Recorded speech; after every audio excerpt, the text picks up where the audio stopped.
Welcome to the House of Tudor, a dynasty whose entire history is written in the blood of Henry VIII's wives. It is a legacy defined by a brutal rhyme: divorced, beheaded, died; divorced, beheaded, survived. This is the account of a king who changed the religion of an entire nation just to get a divorce. Henry VIII stands as the ultimate nightmare of the female experience, a man who shattered the spiritual backbone of England to satisfy his own ego.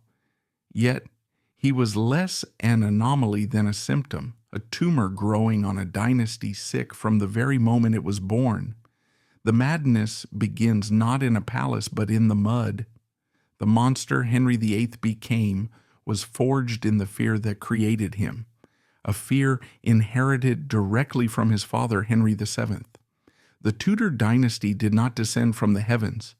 It rose from the grime and slaughter of the Battle of Bosworth in 1485. Henry Tudor conquered King Richard III, but history books often gloss over how gritty, how disrespectful, and how fundamentally illegitimate this moment felt. When Richard III was killed, the victors offered him none of the respect due to an anointed king. Far from covering him in purple silk, they stripped him bare. The King of England was stripped of his armor, his clothes, and his dignity. His pale, bruised body was thrown over the back of a horse like a sack of potatoes, arms and legs dangling loosely, swaying with the horse's gait. His head bobbed against the animal's flank, exposing him to the jeers of the crowd. This brutal humiliation was the foundational image of the Tudor claim: power seized by force and maintained by the degradation of enemies. And the crown, the ultimate symbol of power? Henry VII didn't receive it on a velvet cushion. Legend tells us it was found in a hawthorn bush, a prickly, dirty shrub right there on the battlefield. It had fallen from Richard's helmet, likely trampled into the mud, stained with the blood of dying men. Henry VII placed that muddy crown on his head right there on the field of death. But deep down he knew the truth. He was a usurper. He had a weak claim to the throne, descended from a distant, illegitimate line of the House of Lancaster. He wasn't supposed to be king. And because he took the throne by force, he spent every single waking moment of his life terrified, clinically, obsessively terrified, that someone else would do the exact same thing to him. This wasn't just caution. This was the birth of the Tudor paranoia. Henry VII didn't sleep well. He saw daggers in every shadow. He looked at his courtiers and saw potential traitors. He looked at his own family and saw rivals. This paranoia was the air that his children breathed. When Henry VIII was a boy, he didn't grow up in a secure, happy home. He grew up in a fortress built on anxiety.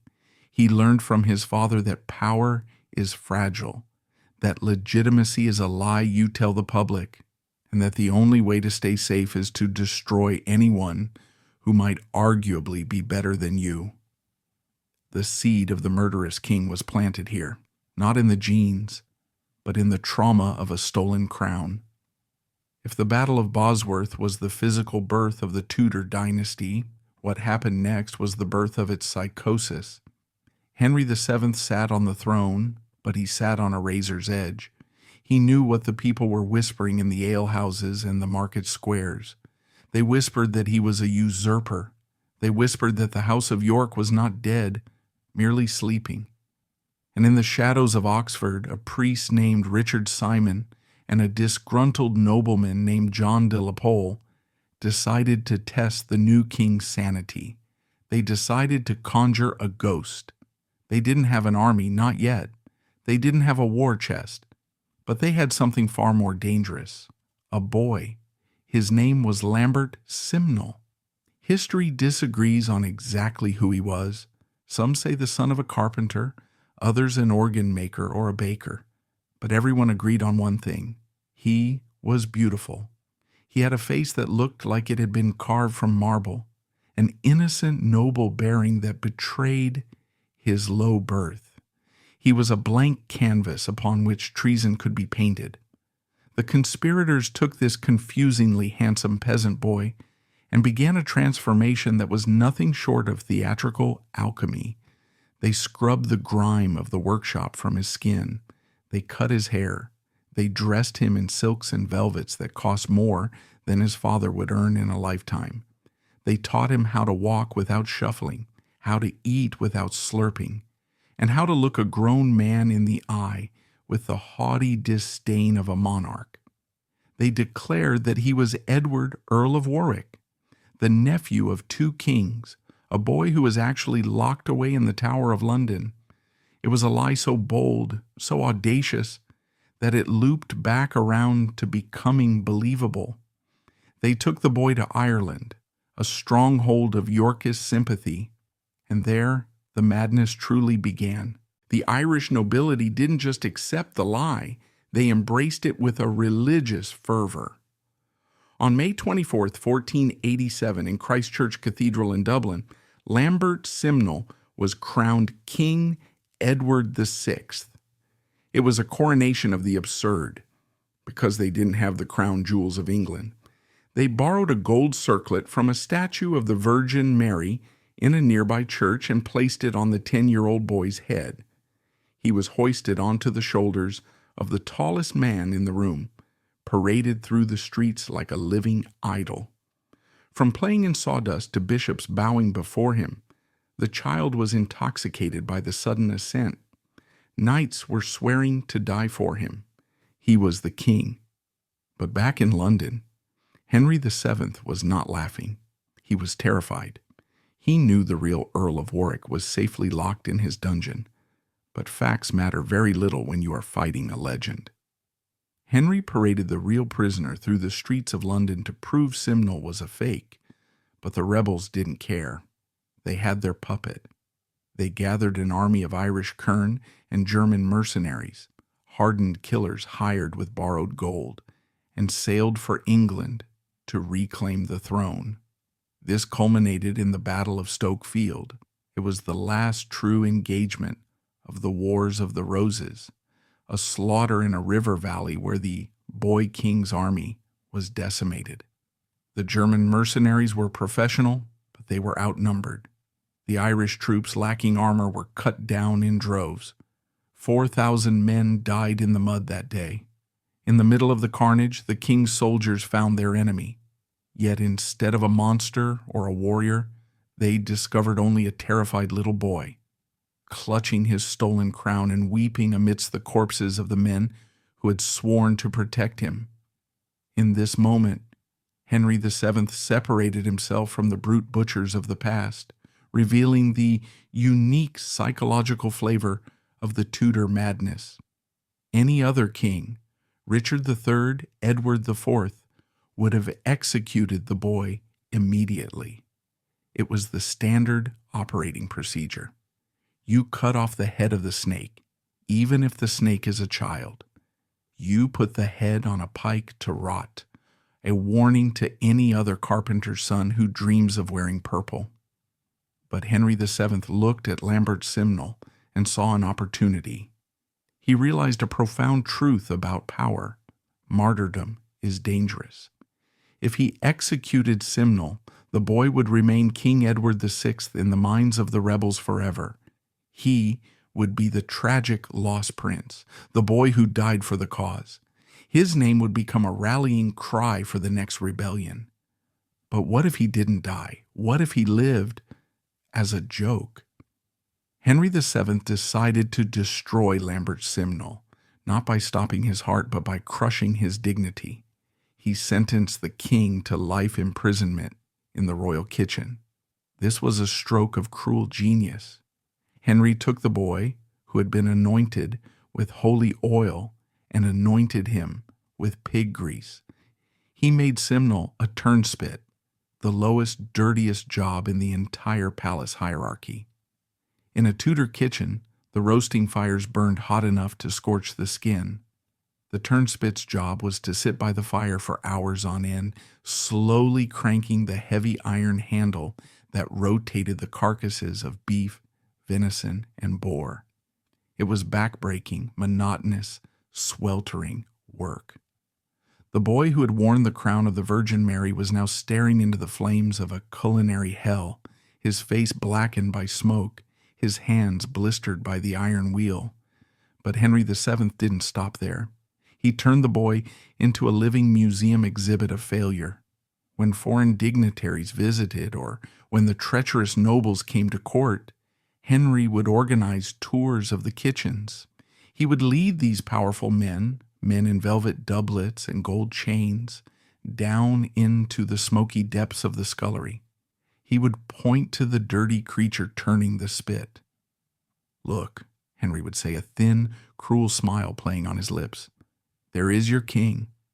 There is the idol you worshipped in Dublin. Look at him now." He would invite the Irish lords who had crowned the boy to dine at the palace. And as they sat at the high table, eating the roast meat, Henry would summon Simnel from the kitchens to serve them wine.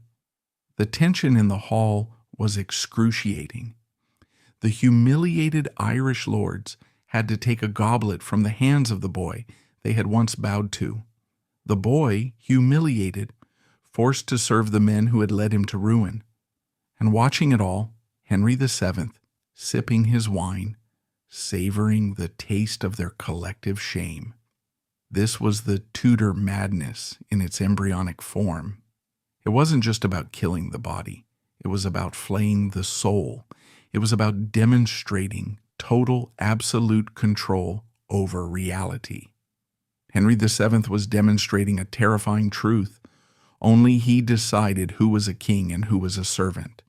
I can turn a nobody into a king, and I can turn a king back into a nobody. Simnel spent years in that kitchen. He grew up in the grease and the smoke. Eventually, in a final twist of irony, he was promoted to become a falconer, a man who trains hawks. Perhaps Henry saw kinship there. A falcon is a wild thing broken by a master to serve his will, just as Simnel had been broken. Simnel lived a long life. He survived Henry VII. He survived into the reign of Henry VIII. He died an old man, a forgotten footnote. But the lesson he represented was burned into the DNA of the dynasty. Henry VII had proven that he could rewrite reality. But the paranoia didn't vanish with Simnel's humiliation. It only mutated. Because while Simnel was a farce, a puppet made of wood and straw, the next threat would be different. The next ghost wouldn't be a confused boy. He would be a charismatic international celebrity who would haunt Henry's nightmares for 6 long years. He wouldn't end up in the kitchen. He would force Henry to build the machinery of a police state, and his name was Perkin Warbeck. If Lambert Simnel was a farce, a piece of dark comedy that ended in the grease of the royal kitchens, the next threat to the Tudor throne was a tragedy of Shakespearean proportions. It was a threat that did not make Henry VII laugh. It made him stop sleeping. It made him turn England into a fortress of eyes and ears.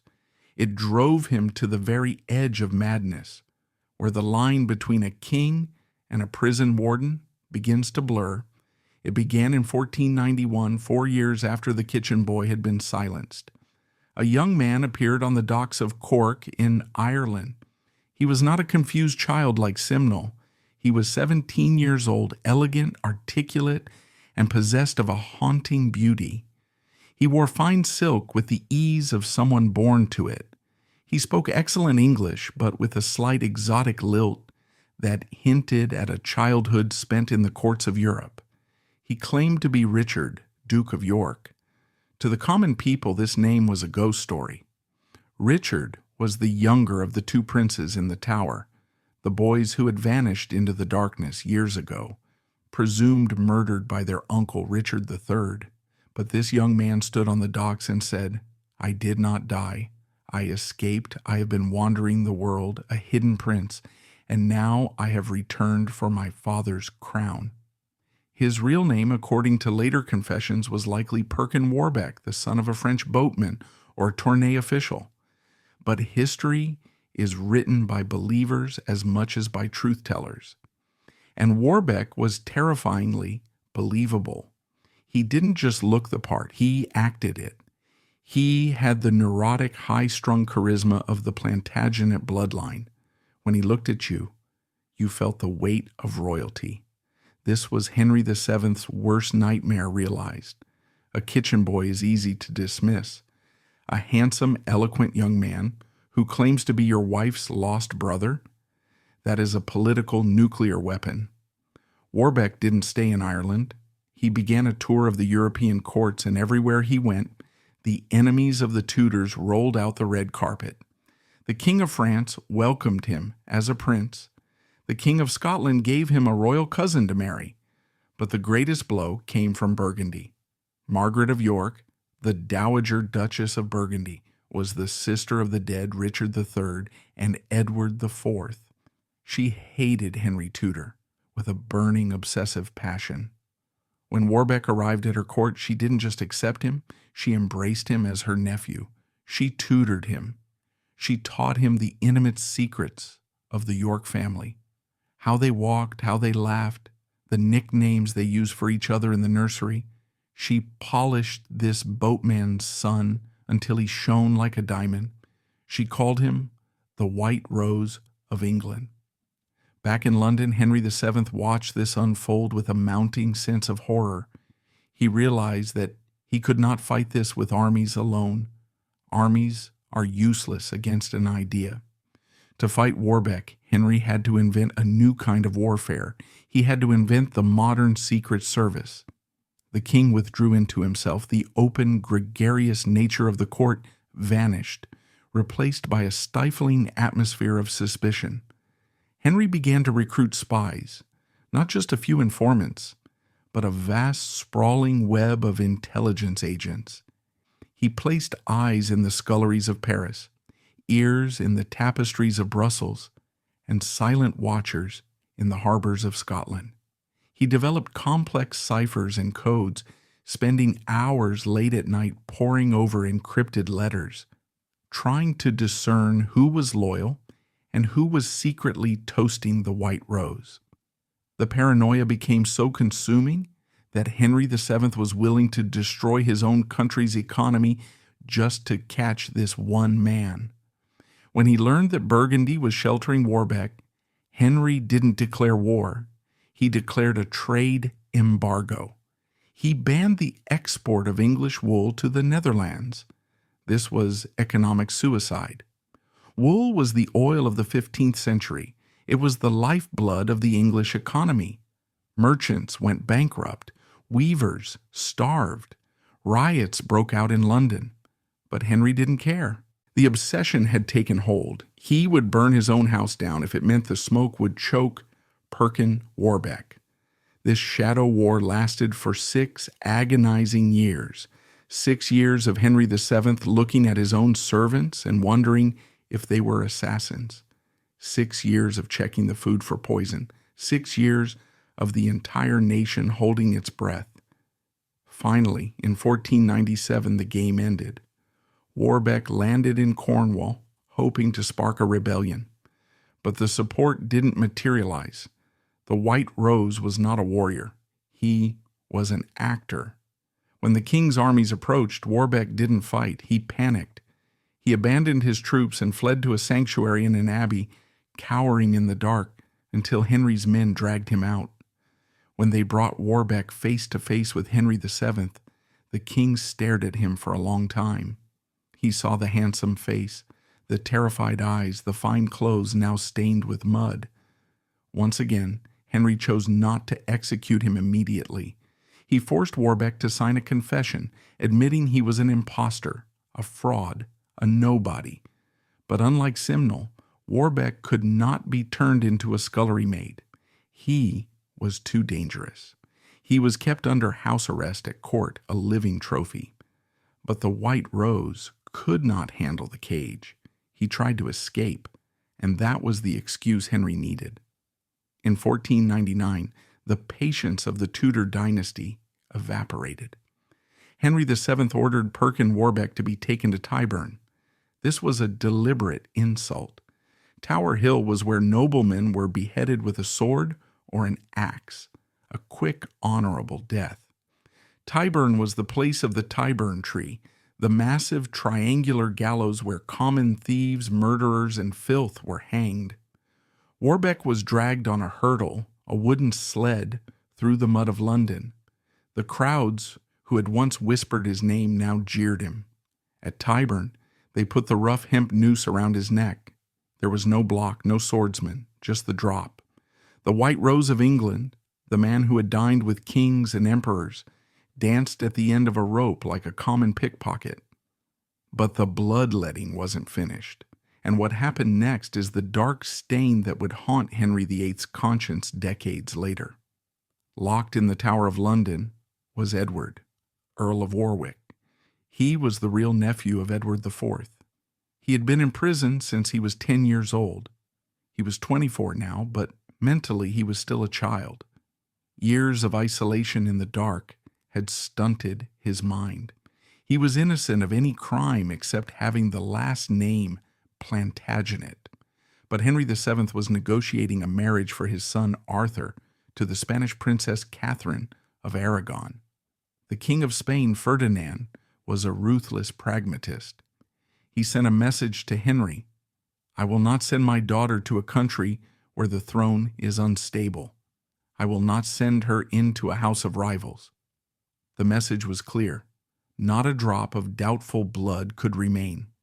So Henry VII signed the death warrant for the innocent, simple-minded Earl of Warwick. Warwick was led out to Tower Hill. He was so confused by the sunlight and the crowds that he didn't fully understand what was happening. He reportedly asked the executioner if he was going to be taken to a new room to play. Instead, he was forced to kneel, and his head was struck off. This was the original sin of the Tudors. Henry VII had secured the throne for his son, but he had bought it with the blood of an innocent. Years later, when Catherine of Aragon's children kept dying in the womb, when the Tudor curse seemed to strike again and again, Catherine would weep and say that her marriage was made in blood. She believed that God was punishing the Tudors for what they did to the Earl of Warwick. With the pretenders dead, Henry VII had secured his borders, but he had lost his mind. The fear didn't leave him.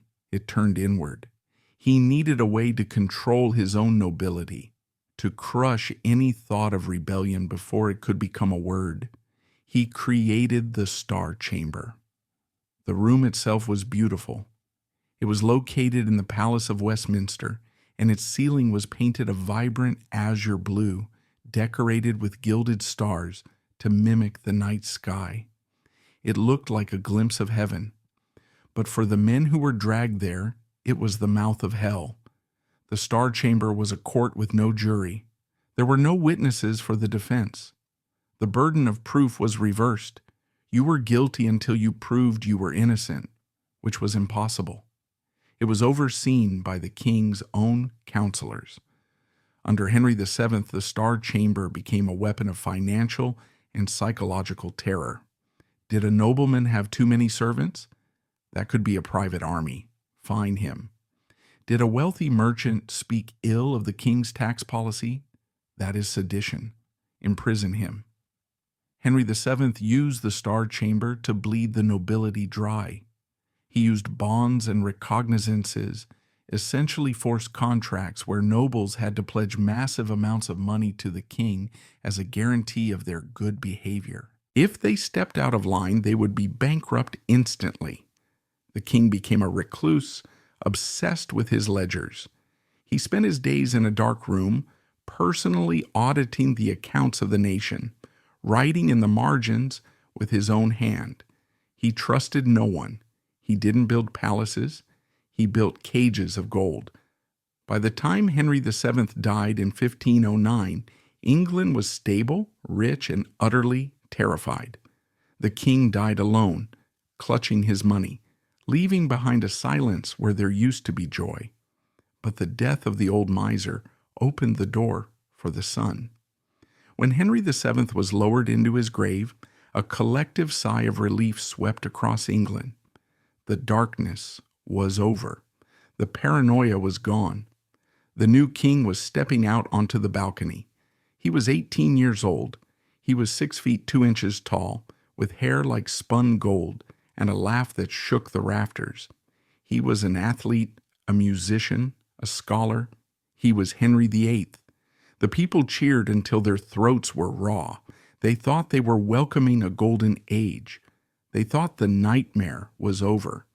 They had no idea that the madness of the father was merely the prologue. The horror of the son was about to begin. And the catalyst for that horror would be the very thing Henry VII had sacrificed his soul to secure: the Spanish marriage, the curse of Arthur. The stage was set for the meat grinder.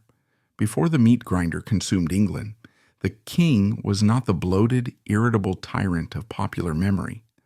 The man with the gouty leg and small eyes buried in fat is the monster at the end of the story, not the beginning.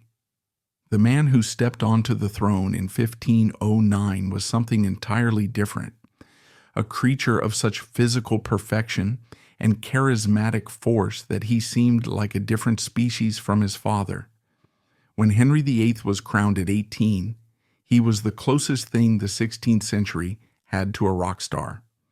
He stood 6 feet 2 inches tall in an era when the average man was 5'6", possessing a chest like a barrel, a waist like a dancer, and a mane of auburn gold hair that seemed to catch the sun. He was an athlete who could out-wrestle, out-joust, and out-hunt anyone in his court, a humanist scholar who spoke French, Latin, and Spanish, and a musician who composed melodies that are still played today. After the gray, fearful, and miserly reign of his father, Henry VIII felt like spring after a long nuclear winter, and the English people didn't just respect him. They fell in love with him, calling him their Golden Prince. This sense of a fairy tale continued into his personal life, for he was deeply in love with Catherine of Aragon, the widow of his dead brother Arthur. She was the daughter of the mighty Ferdinand and Isabella of Spain, a princess of the highest pedigree in Christendom, beautiful with thick russet hair and blue eyes, and for the first few years, they were the golden couple of Europe. They rode together, hunted together, and threw lavish masked balls where they danced until dawn. When Henry went to war with France, he even left Catherine in charge of England, a level of trust that was almost unheard of. While he was away, she effectively donned armor to rally the troops against a Scottish invasion, sending Henry the bloody coat of the dead Scottish king as a souvenir of her competence. It was a perfect union, a marriage of true affection and political strength. But beneath the gold leaf and the pageantry, the biological clock of the Tudor dynasty was ticking like a time bomb that would eventually blow the kingdom apart. The tragedy began quietly in the hushed, blood-stained sheets of the queen's birthing chamber, where the primary duty of a queen, to provide a male heir, became a recurring nightmare. A king without a son is a king whose legacy is written in sand, a fact Henry's father had drilled into him, and the Wars of the Roses loomed in memory as a reminder that England could not afford another disputed succession. In 1510, Catherine gave birth to a stillborn daughter, a tragedy they dismissed with the optimism of youth, saying, "Next time." Then, on New Year's Day 1511, the miracle seemed to happen when Catherine gave birth to a healthy boy named Henry, the Duke of Cornwall. The king was ecstatic, riding to the shrine of Walsingham to give thanks and holding a tournament that cost a fortune. But 52 days later, the little prince died. Whether it was sudden infant death syndrome or an infection, the cause did not matter. The cradle was empty, and the joy turned to ash. This cycle of hope and horror repeated itself with a sickening rhythm that slowly eroded the sanity of the marriage. In 1513, another son was born dead. In 1514, another boy died within hours. In 1516, finally, a survival occurred, but it was a girl, Mary. Henry tried to put a brave face on it, declaring that if it was a girl this time, surely boys would follow, but they didn't. In 1518, another daughter died, and by the mid-1520s, the reality was setting in like a hard frost. Catherine of Aragon was 40 years old, her body exhausted by endless pregnancies and the crushing grief of burying her children. Her waistline thickened, and her face lined with sorrow. She had lost her beauty and ceased to be a wife in Henry's eyes. She had become a walking reminder of his failure, and this is where the Golden Prince began to fracture, allowing the paranoia of the father to bubble up in the son in a twisted religious form. Henry VIII was a narcissist who believed he was God's anointed, perfect in body and spirit. So if he was failing to produce a son, it could not be his fault, nor could he accept it was simply bad luck. To a man like Henry, nothing is random and everything is a sign. So he began to spend his nights not in the queen's bed, but in his library, poring over the Bible looking for an answer and a scapegoat. In the dusty pages of the Old Testament, in the book of Leviticus, chapter 20, verse 21, he found his weapon. And if a man shall take his brother's wife, it is an unclean thing. He hath uncovered his brother's nakedness. They shall be childless.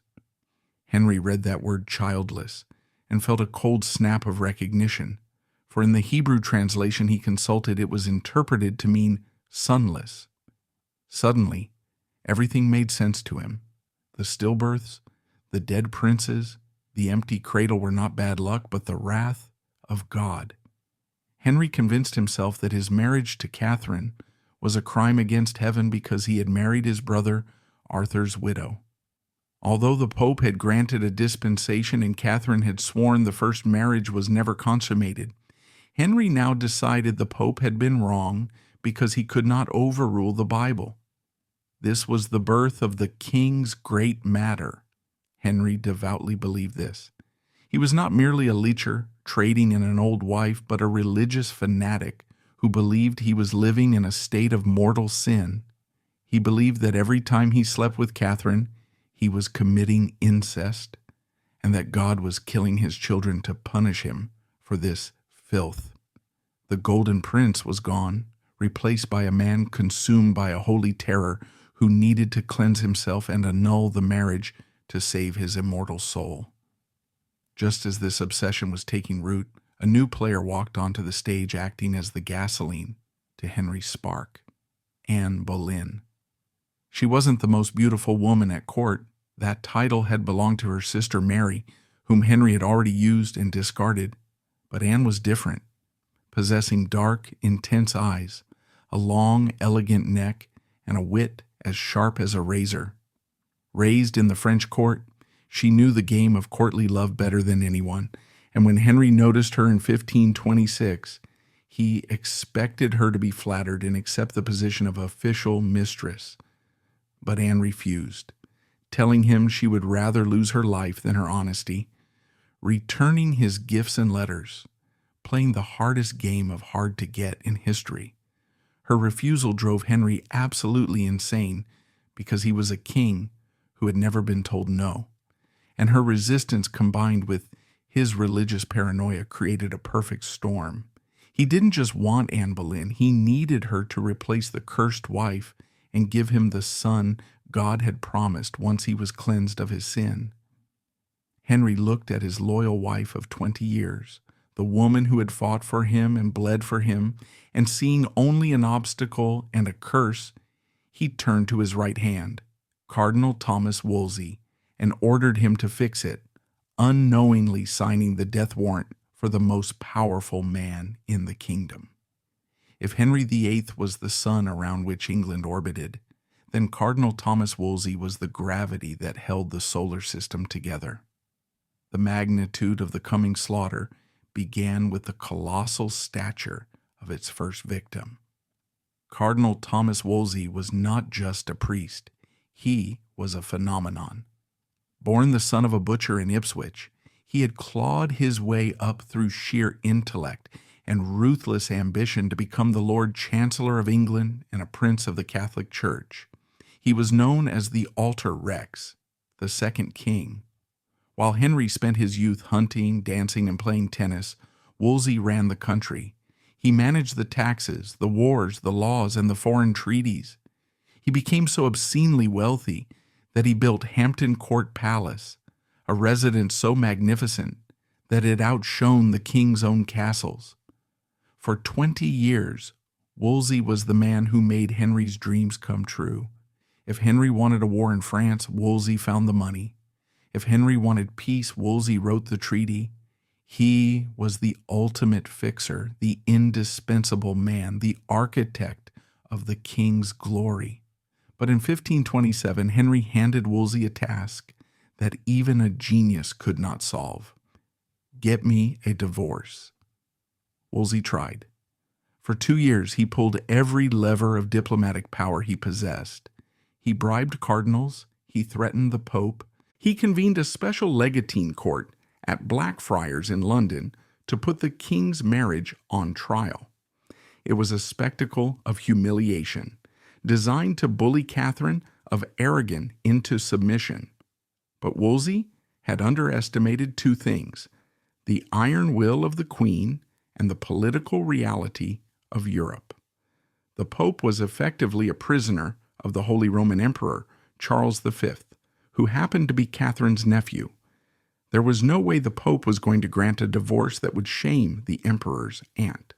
The court at Blackfriars collapsed in failure when Catherine, in a moment of stunning theater, ignored the judges, walked across the courtroom, knelt at Henry's feet, and delivered a speech of such raw emotional power that it silenced the room. She swore by her life that she had been a virgin when they married. She refused to be judged by Wolsey. She appealed directly to Rome, and the proceedings fell apart. For Henry, this was not just a legal setback, it was a personal betrayal. The Boleyn faction, Anne and her family, began to whisper poison into the king's ear. They told him that Wolsey wasn't failing, he was stalling.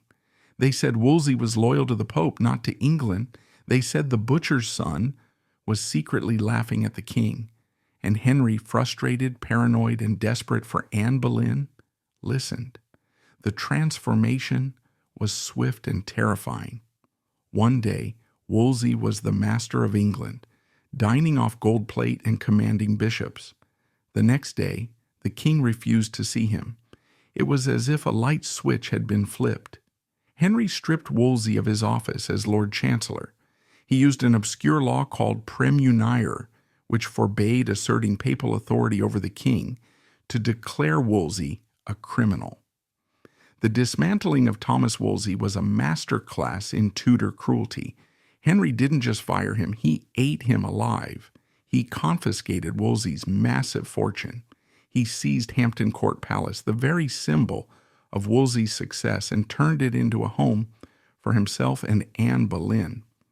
Wolsey was sent into exile in the north, stripped of his dignity, forced to beg for scraps of mercy. He wrote desperate letters to the king, signing them, "Your poor, heavy, and wretched priest." But Henry remained silent. The king had discovered a new, intoxicating power, the power to destroy the men who made him. He realized that no one was indispensable. If the great Cardinal Wolsey could fall, then the laws of gravity had changed. But exile wasn't enough for the Boleyns. They wanted blood. In November 1530, soldiers arrived at Wolsey's home in York to arrest him for high treason. The charge was absurd, but the intent was clear. He was to be taken to the Tower of London and beheaded. The old man, broken by stress and illness, began the long, slow journey south on a mule. He knew what awaited him at the end of the road. He knew the sound of the axe, but He never made it to the Tower. On the road to Leicester Abbey, his body finally gave up. He was struck by a violent illness, likely dysentery compounded by sheer terror. As he lay dying, he spoke the words that would become his epitaph, a chilling realization of the true nature of Henry VIII. Had I but served God as diligently as I have served the king, he would not have given me over in my gray hairs. Wolsey died on November 29th, 1530. He cheated the executioner of his head, but he was the first major casualty of the king's great matter. His death sent a shockwave through the English nobility. It signaled the end of the medieval order where churchmen were untouchable. It proved that Henry VIII was no longer the affable Golden Prince. He was a predator who would consume his own friends to satisfy his hunger. And as Wolsey's body was lowered into a grave at Leicester, back in London, a new man was stepping into the vacuum. A man of principle, a man of intellect, a man who thought his friendship with the king would save him. His name was Thomas More, and he had no idea that he was next in line for the grinder. With Wolsey dead and the church in Rome refusing to budge, Henry VIII did the unthinkable. He broke the world. If the Pope would not give him a divorce, then he would fire the Pope. In a series of radical legal moves, Henry declared himself the supreme head of the Church of England. He severed 1,000 years of spiritual connection to Rome. It was a revolution that shook Europe to its core, but for Henry, it was simply a means to an end. It was the only way to marry Anne Boleyn. But to validate this new reality, Henry needed more than laws. He needed credibility. He needed the smartest, most respected man in Christendom to stand up and say, "The king is right." He needed Thomas More. Thomas More was everything Henry VIII had once aspired to be. He was a humanist scholar, a lawyer of terrifying brilliance, and a man of unshakable moral reputation. But more than that, he was the king's friend. In the early days, Henry would visit More's house in Chelsea unannounced. They would walk in the garden for hours, the king's arm draped affectionately around More's neck. They would stand on the roof at night, gazing at the stars, discussing geometry and theology. Henry loved Thomas More, but as the king's obsession with the divorce deepened, that love curdled into a dangerous resentment. When Henry demanded that his subjects sign the oath of supremacy, swearing that the king was the head of the church and that his marriage to Anne Boleyn was valid, More did the only thing his conscience would allow. He didn't rebel. He didn't preach against the king. He simply resigned. More handed back the great seal of office and retreated to his home, hoping to live in poverty and obscurity. He tried to become invisible, but Henry VIII could not tolerate invisibility. To a narcissist like Henry, silence was not neutrality. Silence was a screaming insult. The fact that the most moral man in Europe refused to sign the oath cast a shadow over the king's new marriage. It gnawed at Henry's insecurity. He realized that as long as Thomas More was alive and silent, Henry would never truly be comfortable in his new church. So the king did what a tyrant does. He turned the law into a weapon. He arrested his friend and threw him into the Tower of London. For over a year, More languished in a damp, dark cell. The king sent interrogators to break him, to trick him into speaking treason. But More was a master lawyer. He knew that under English law, treason required action or speech.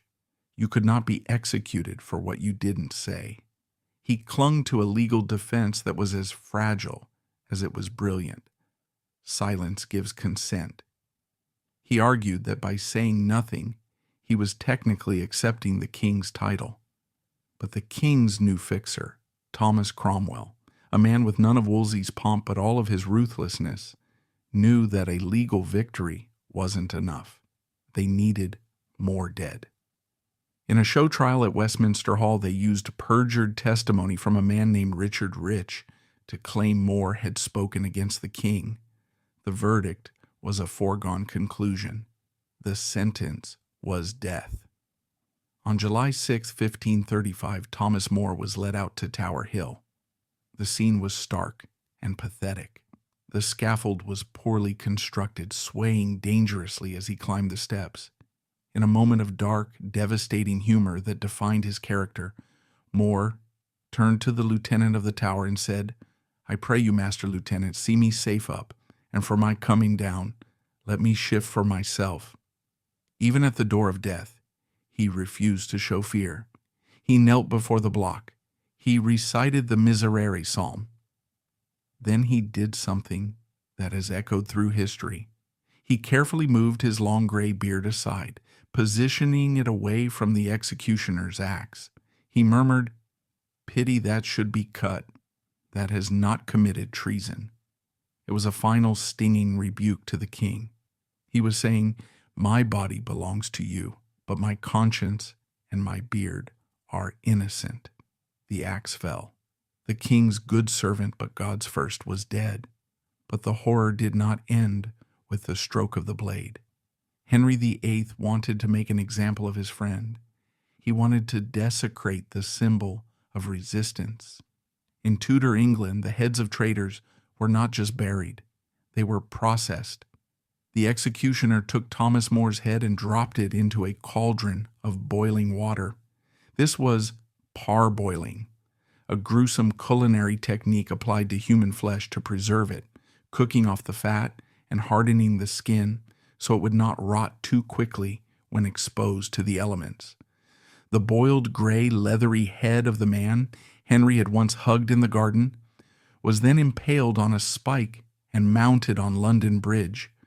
For a month, the empty eyes of Thomas More looked down on the city he had served. The birds pecked at it. The sun baked it. It was a grotesque warning to anyone who dared to keep a conscience in the age of Henry VIII.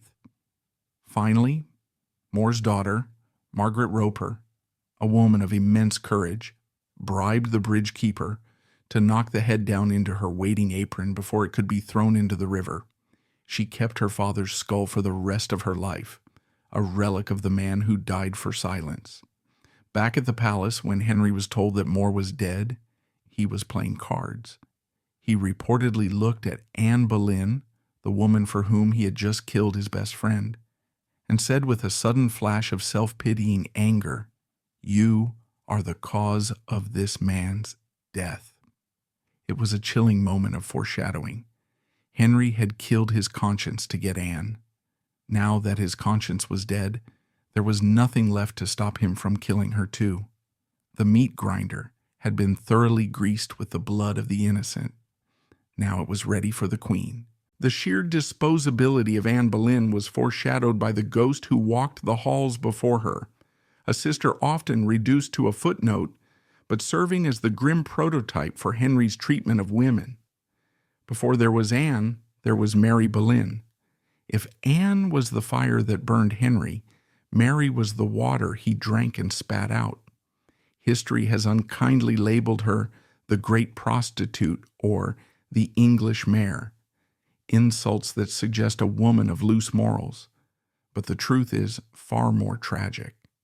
Mary was the king's mistress years before he ever noticed Anne. She was the practice run. She served Henry's bed, likely bore him 2 children, Henry and Catherine Carey, whom he never acknowledged.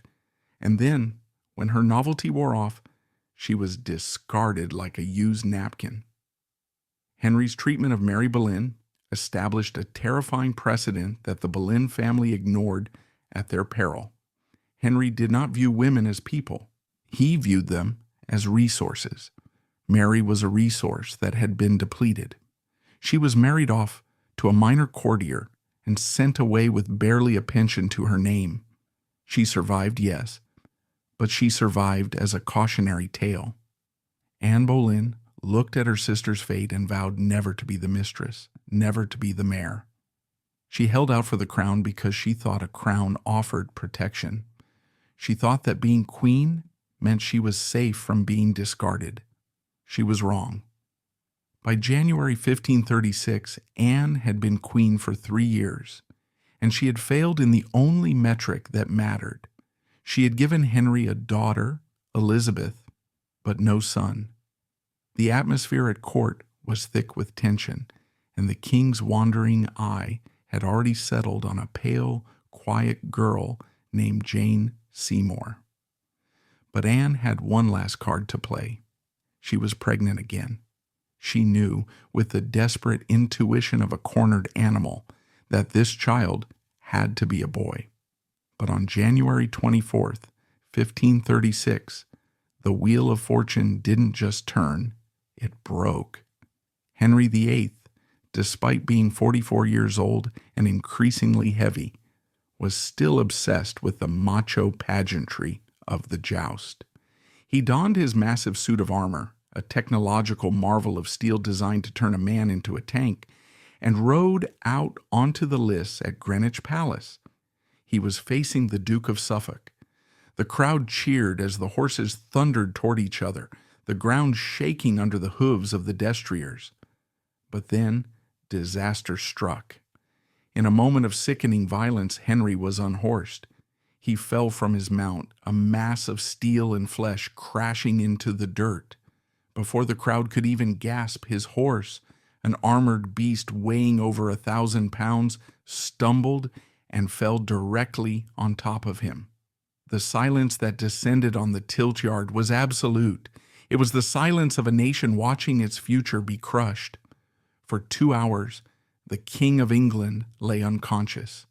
He was blacked out, crushed under the weight of his own armor and his horse. Courtiers wept openly. Advisors began panic planning for the succession. For 2 hours, Henry VIII was effectively dead. Many modern medical historians believe that the man who woke up was not the same man who fell. This accident serves as the patient zero moment for the monster Henry became. It is highly probable that the crushing impact caused a traumatic brain injury to his frontal lobe, the part of the brain that controls impulse, empathy, and social behavior. Before the accident, Henry was cruel but calculated. After the accident, he became paranoid, explosive, and irrationally violent. The Golden Prince didn't just fade away. He was smashed out of existence on the jousting field, replaced by a brain-damaged tyrant with a festering leg ulcer that would never heal, leaking pus and pain for the rest of his miserable life. The shock waves of this accident traveled straight to the Queen's apartments. When the news reached Anne Boleyn that the king was dead or close to it, the stress was catastrophic. She was a woman living on the edge of a nervous breakdown, surrounded by enemies who hated her, protected only by the life of the man who was currently in a coma. 5 days later, on the very day Catherine of Aragon was being buried in Peterborough Cathedral, Anne Boleyn collapsed. She went into premature labor. The doctors and midwives fluttered around her, helpless to stop the tragedy unfolding. What emerged from her womb was not the savior of the dynasty. It was a mass of blood and tragedy. Anne miscarried a fetus of about 3.5 months. And here lies the cruelest twist of the knife. The midwives examined the remains and confirmed that it was a male child. It was the son Henry had broken the world to get. It was the Edward he had prayed for, and he was dead. When Henry finally entered the room limping from his injury, his head throbbing with the pain of his concussion, he did not offer his wife comfort. He did not hold her hand or weep for their lost son. He looked at Anne Boleyn, exhausted, bleeding, weeping on her bed, and he saw only failure. He saw a woman who had seduced him with promises she couldn't keep. The brain damage, the pain, and the religious paranoia fused into a single cold sentence that sounded like a death knell.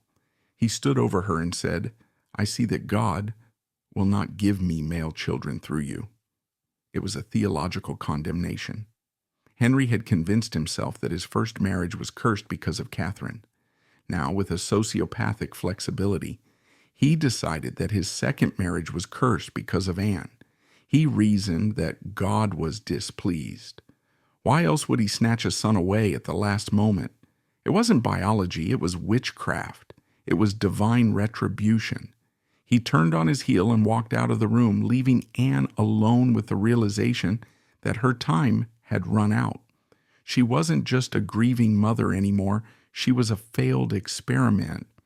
And Henry VIII was a man who didn't fix failed experiments.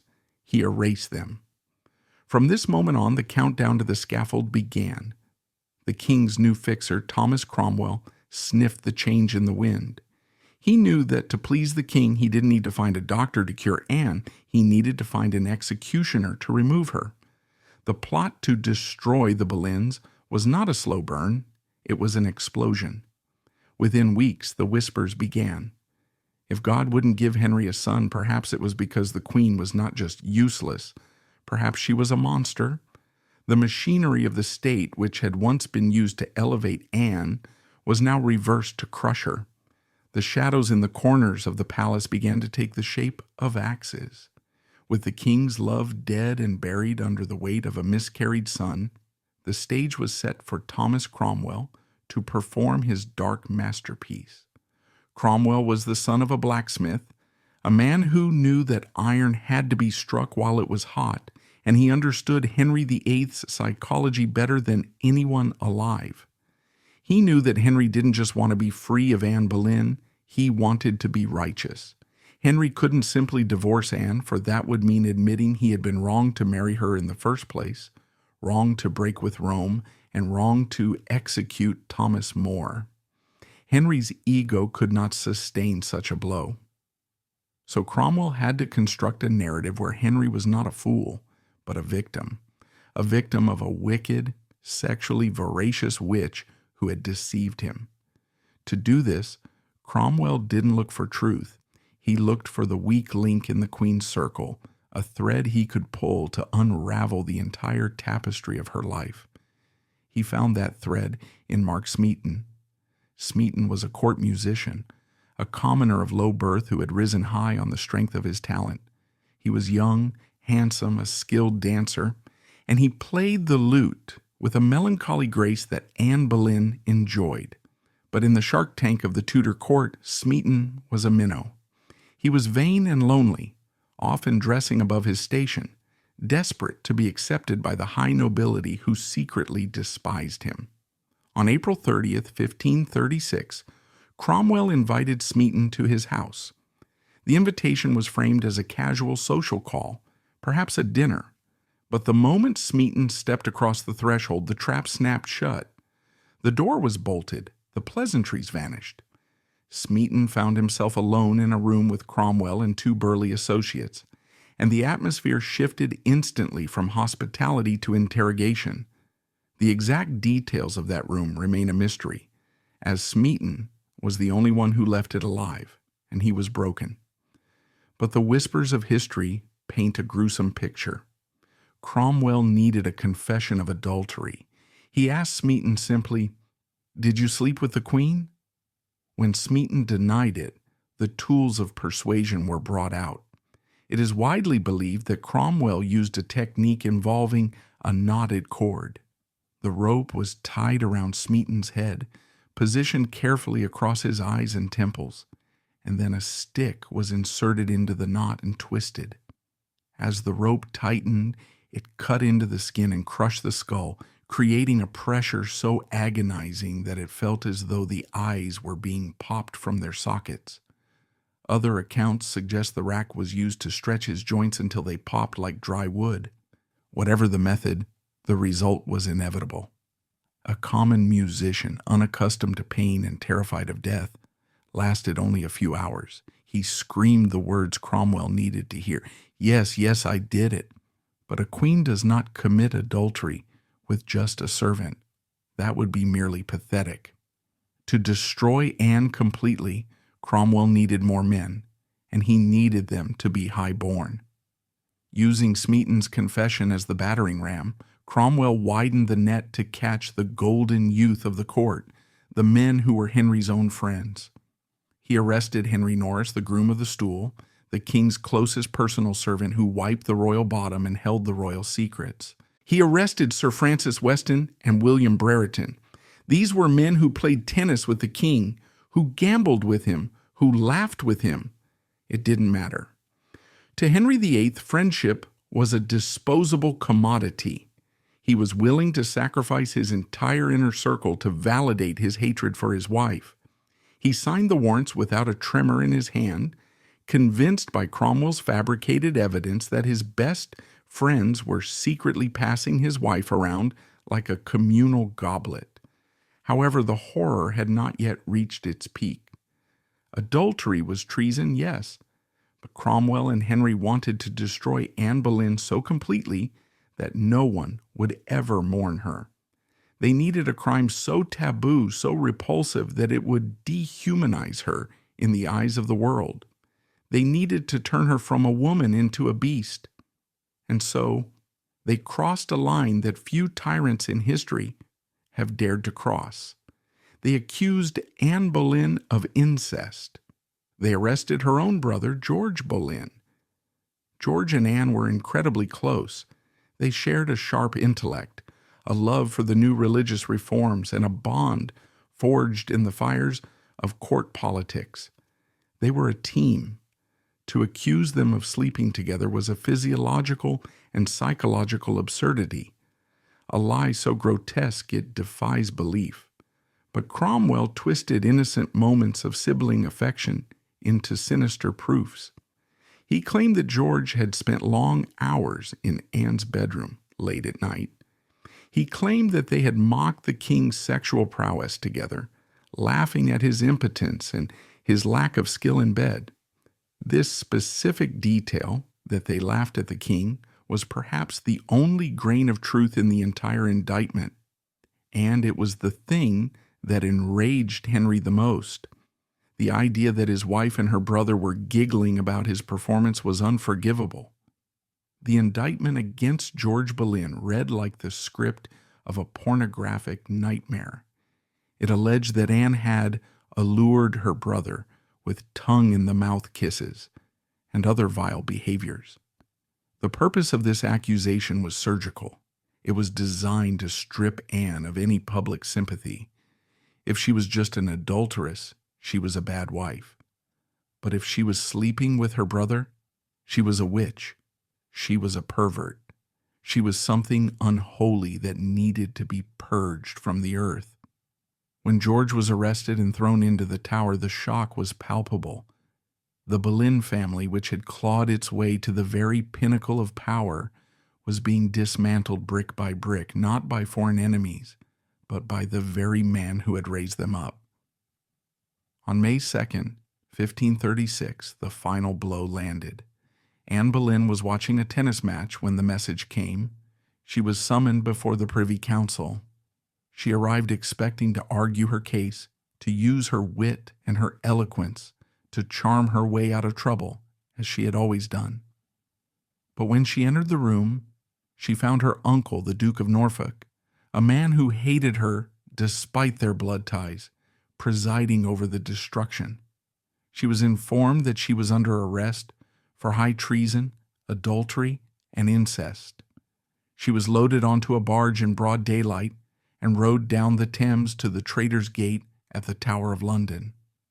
As the barge bumped against the wet stone steps of the tower, the reality of her situation crashed down on Anne. This was the same fortress where she had slept the night before her coronation just 3 years earlier. Then, cannons had fired in salute. Now the silence was deafening. She collapsed onto her knees on the rough cobblestones, looking up at the grim walls that held her brother and her friends. She cried out to the indifferent gray sky, "O Lord, help me, as I am guiltless of this whereof I am accused." But the sky did not answer, and the gates of the tower slammed shut, sealing her into the dark. The Golden Prince had become the king of beasts, and his hunger was nowhere near satisfied. He didn't just want them dead, he wanted a show, and the trial that followed would be the blackest farce in English legal history. The trials that took place in May 1536 were not legal proceedings. They were a theater of the absurd, a scripted play written in blood where the ending had been decided before the actors even took the stage. On May 12th, the four commoners, Smeaton, Norris, Weston, and Brereton, were dragged to Westminster Hall. Smeaton, his face likely bruised and swollen from the torture, pleaded guilty to adultery, a broken toy parroting the lines Cromwell had beaten into him. The other three men, aristocrats to the end, pleaded innocent. They maintained their denial with a stoic dignity, but it was futile.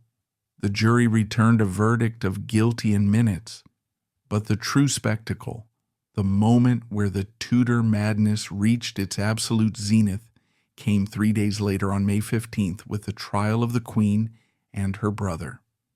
The setting was the Great Hall of the Tower of London. 2,000 spectators packed the room, hungry for the sight of a falling dynasty. The Duke of Norfolk, Anne's own uncle, presided over the court as the Lord High Steward, representing the king. Henry VIII himself was nowhere to be seen.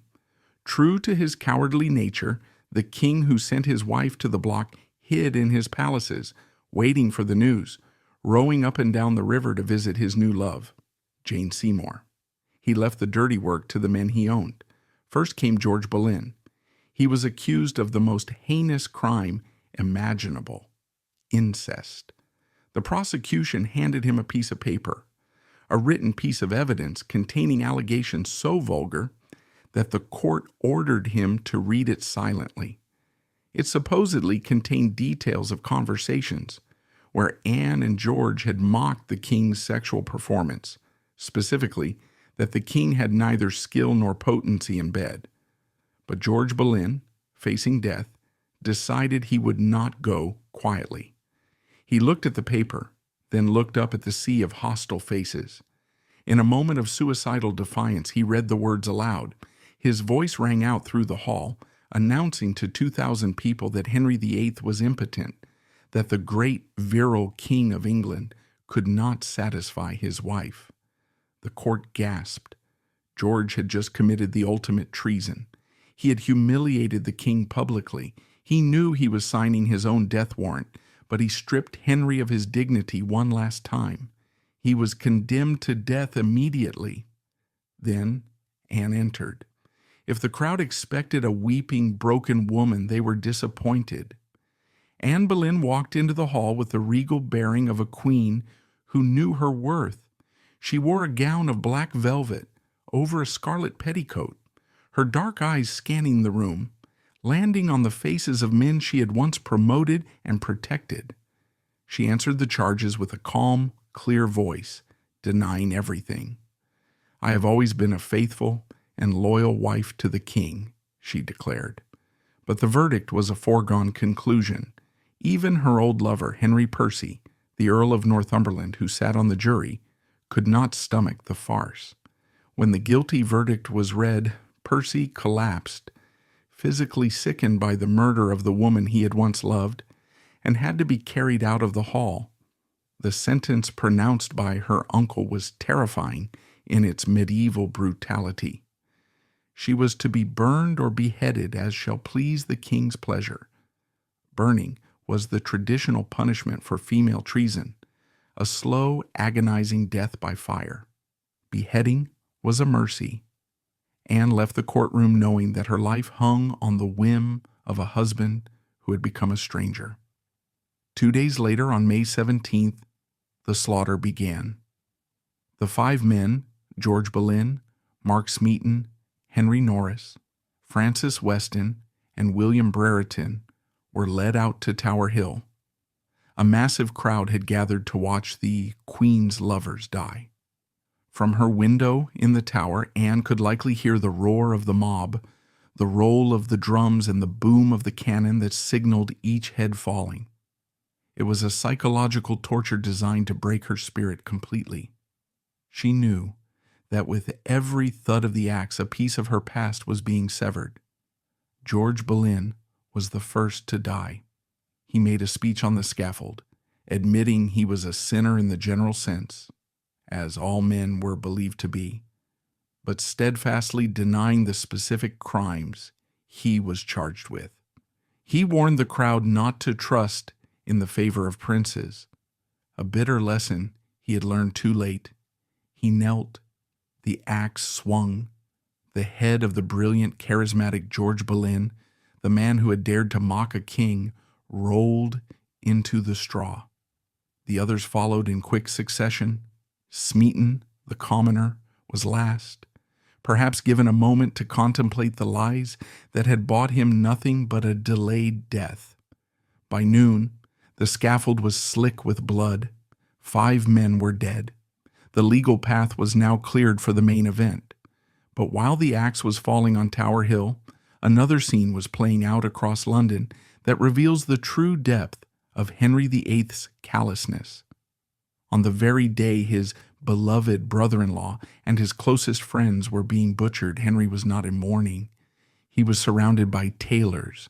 He was ordering his wedding clothes for his marriage to Jane Seymour. A detail emerges here that reveals the king's absolute coldness. Even before Anne's trial had started, even before the verdict was read, Henry had already dispatched a messenger to Calais. He had sent for the executioner, not just any executioner, but the swordsman of Calais. A journey from Calais to London took days. This means that Henry had arranged the method of Anne's death weeks in advance. The trial, the evidence, the jury deliberations, it was all a sham. The sword was already on its way while Anne was still sitting at dinner. Back in the tower, Anne was oscillating between hysterical laughter and deep prayer. She joked about the size of her neck.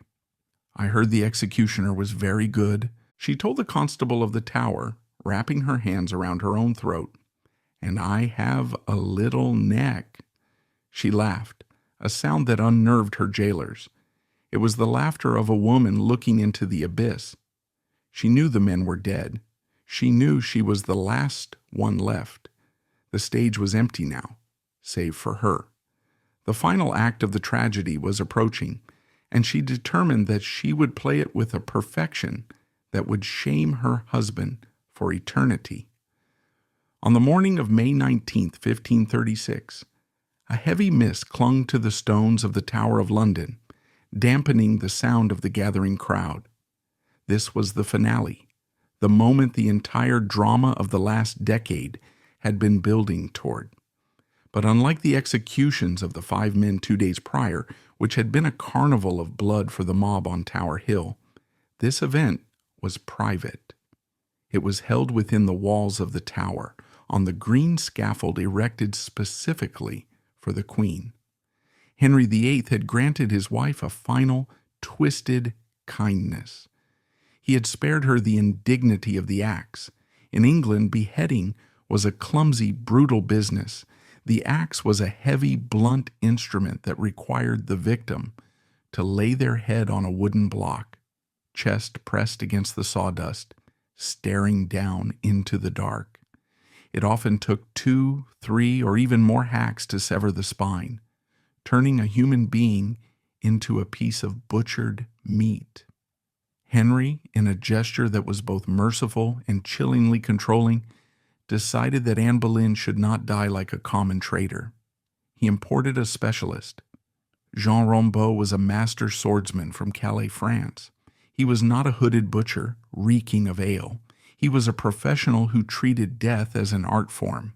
He used a heavy, 2-handed executioner's sword, a weapon designed with a specific balance to shear through bone and muscle in a single fluid motion. The sword required no block. It allowed the victim to kneel upright, maintaining their dignity until the very last fraction of a second. Henry VIII had dispatched the order to summon Rambaud weeks before Anne's trial had even begun, proving that the verdict was never in doubt. The sword was already traveling across the English Channel while Anne was still sitting at dinner, unaware that her husband had already choreographed her exit from the world. At shortly before 9 a.m., the gates of the Queen's lodgings opened, and Anne Boleyn stepped out. She had dressed with the meticulous care of a woman who knew she was walking onto the stage of history for the last time. She wore a robe of gray damask trimmed with fur, revealing a glimpse of a crimson petticoat underneath, the liturgical color of Catholic martyrdom.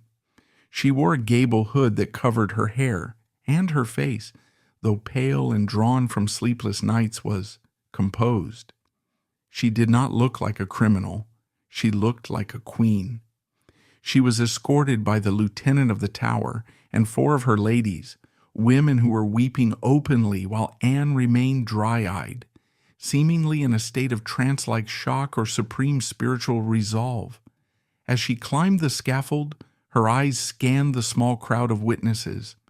Thomas Cromwell was there, the man who had engineered her destruction, watching his work with the cold detachment of an accountant. Anne addressed the crowd, but she did not rage against the dying of the light. She knew that any word of anger, any claim of innocence, could unleash Henry's wrath upon her daughter, Elizabeth. So she played the game to the bitter end. She spoke with a clear, high voice, saying, "Good Christian people, I am come hither to die. For according to the law and by the law I am judged to die, and therefore I will speak nothing against it." Then in a heartbreaking act of submission, she prayed for the man who was murdering her. "I pray God save the king and send him long to reign over you, for a gentler nor a more merciful prince was there never." It was a lie, a final protective spell cast over her child, praising the monster as gentle while his sword waited in the straw. Then came the preparation. Her ladies, trembling, helped her remove her gray mantle. Anne lifted off her hood, revealing her hair, which she tucked into a small linen cap to keep her neck bare. She handed her prayer book to a friend. The air was silent, save for the sobbing of her ladies. Anne knelt down in the straw. She was not prostrated. She was upright, her back straight, a fragile figure in the center of the wooden stage. She began to pray, repeating the phrase over and over, "To Jesus Christ, I commend my soul. Lord Jesus, receive my soul." Her lips moved in a rapid, feverish rhythm, her eyes squeezed shut, trying to block out the world that had turned against her. The executioner, Jean Rambaud, faced a technical problem. He knew that the anticipation of the blow was often worse than the blow itself. If the victim tensed up or flinched or turned their head to look for the weapon, the strike could miss, hitting the shoulder or the jaw. He needed Anne to be perfectly still. He had hidden his heavy sword under the straw at the side of the scaffold so she wouldn't see it when she arrived. Now he stood behind her, moving silently in his soft leather shoes. Anne was terrified. She kept turning her head slightly to the right, expecting the blow to come from that side, her neck muscles tense with adrenaline. Rambaud knew he had to distract her. He signaled to his assistant, who was standing at the bottom of the scaffold steps. In a loud, clear voice, Rambaud shouted to the empty air, "Boy, fetch me my sword." Anne, hearing this, instinctively turned her head toward the steps, thinking the executioner was unarmed and that she had a few more moments of life. She relaxed her shoulders slightly, exhaling a breath she would never take back in. It was a trick. The sword was already in Rambaud's hands. In that split second of distraction, as Anne looked left, Rambaud swung from the right. It was a backhand stroke, generated from the hips, a blur of steel that moved faster than the eye could follow. The blade passed through the queen's neck with such terrifying speed and sharpness that there was barely a sound, just a wet, dull thud as the steel bit into the wood of the scaffold. The head did not roll immediately. Some witnesses claimed it sat on the neck for a fraction of a second before gravity claimed it, falling into the straw with a heavy final silence. But the horror of the moment was not over. As the executioner lifted the head of Anne Boleyn by her hair to show it to the crowd, A collective gasp rippled through the onlookers. The brain, deprived of oxygen, but still firing its last electrical impulses, continued to function for several seconds. Witnesses swore that Anne's eyes were still moving, scanning the crowd, looking for a friend. Her lips continued to move, silently shaping the words of her prayer. Lord Jesus, Lord Jesus. It was a gruesome testament to the suddenness of her death. The consciousness lingered in the severed head, a ghost refusing to leave the machine. The final insult cemented the horror of the king's indifference. For all his planning, for all the expense of the French swordsman and the new wedding clothes, Henry had neglected one thing. He had not ordered a coffin for his wife. He had erased her from his life so completely that he hadn't thought about where to put her body. While the court dispersed and the king prepared to ride out to hunt, Anne's weeping ladies were left with the bloody remains of the Queen of England. They looked around in desperation. They found an old elm chest, an arrow chest used to store weaponry, discarded in a storeroom. It was too short for her body. They had to place Anne's head beside her knees to make it fit. There was no funeral service, no candles, no prayers from the king. The chest was nailed shut and dragged into the chapel of St. Peter ad Vincula, just a few yards away. They pried up a few flagstones and buried her in a shallow, unmarked grave right next to her brother George. The woman who had changed the religion of England, the woman for whom Henry had broken the world, was shoved into a box meant for arrows and buried like a pauper. By the time the sun set on May 19th, 1536, Henry VIII was already riding toward Jane Seymour, a free man. He wore white, the color of joy. He had successfully murdered his past, but he did not know that by spilling this blood he had cursed his future. The ghost of the woman in the arrow chest would haunt the Tudor line until the very day it died. After the sharp, blinding flash of the sword that took Anne Boleyn, the Tudor court fell into a strange, exhausted silence. But the machinery of death did not stop. It merely paused to reload. In the immediate aftermath, Henry VIII seemed to have won. He married Jane Seymour, the quiet, pale antithesis of Anne, and in 1537 she finally gave him the Holy Grail, a living, breathing son, Edward. But the universe has a cruel sense of balance. 12 days after the birth, Jane died of puerperal fever, leaving Henry a widower holding a baby he barely knew how to love. For the first time, the king truly grieved. He wore black for months. He became a recluse. And in the darkness of his depression, the Golden Prince finally died, and the monstrous king took full physical form. Henry began to eat his feelings. He consumed massive banquets of game pies, roasted meats, and sugared confections. His athletic frame, once the envy of Europe, collapsed under layers of adipose tissue. His leg, injured in the jousting accident, ulcerated and refused to heal, weeping foul-smelling pus that required constant dressing. By 1540, Henry was a 50-inch waisted giant, irritable, suspicious, and in constant pain. It was into this atmosphere of decay that Thomas Cromwell, the architect of Anne Boleyn's downfall, made his fatal miscalculation. Cromwell saw the king's loneliness not as a tragedy, but as a political opportunity. He wanted to secure an alliance with the Protestant states of Germany, so he arranged a marriage between Henry and Anne of Cleves, a German duchess. He showed Henry a portrait painted by Hans Holbein, depicting a serene, beautiful woman. Henry, desperate for a new bride to nurse his old age, agreed. But when Anne of Cleves arrived in England, the fantasy shattered against the hard rock of reality.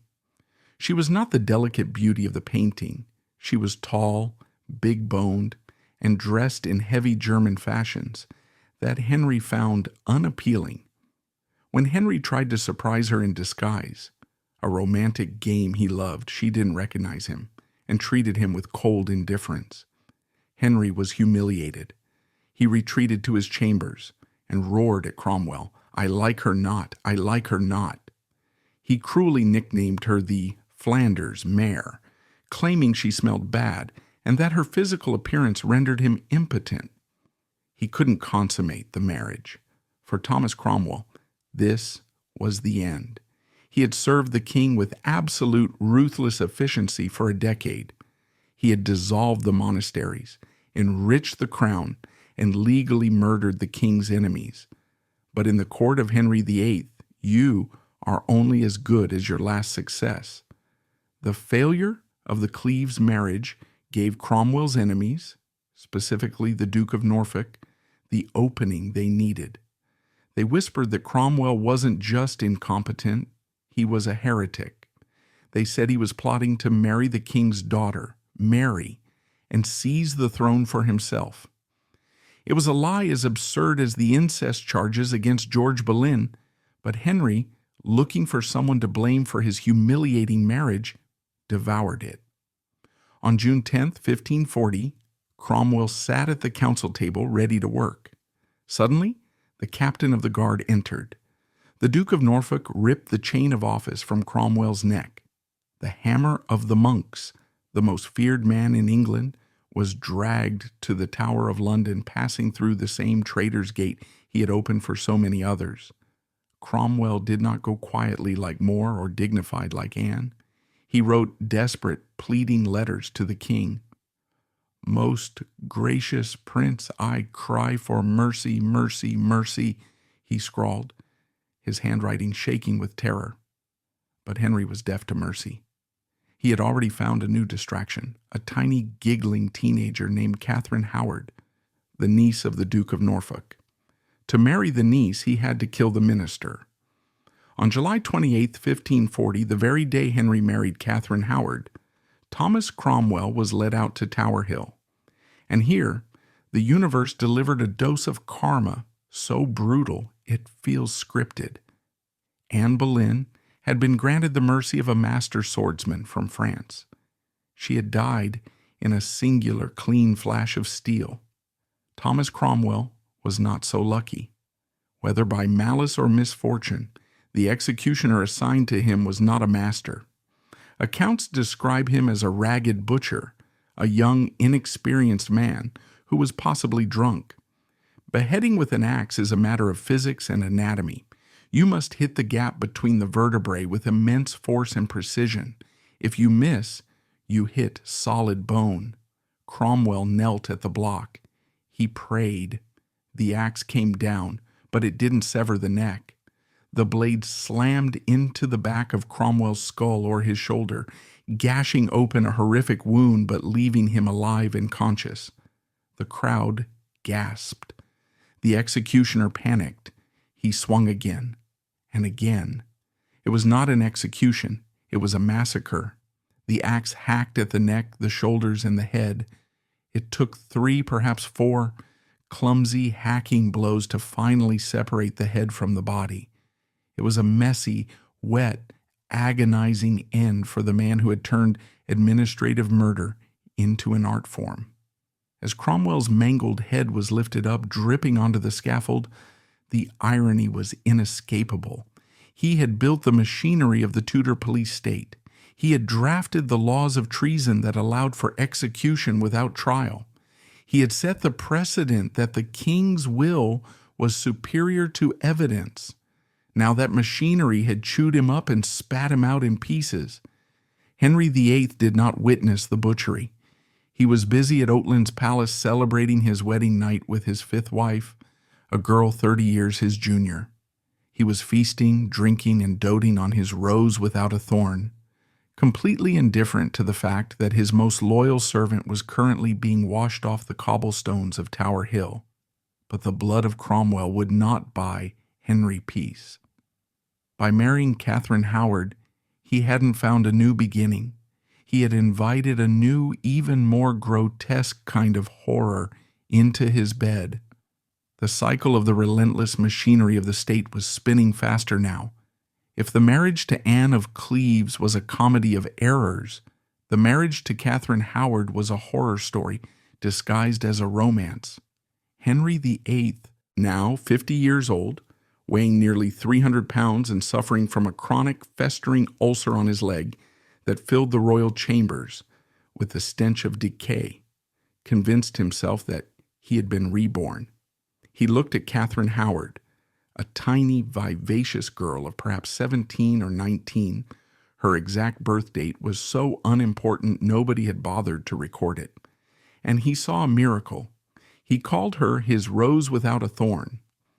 He believed, with the desperate delusion of a man terrified of his own mortality, that this teenager genuinely loved him. He showered her with diamonds, pearls, and lands. He publicly fondled her at court, pinching her cheek and calling her his blushing bride.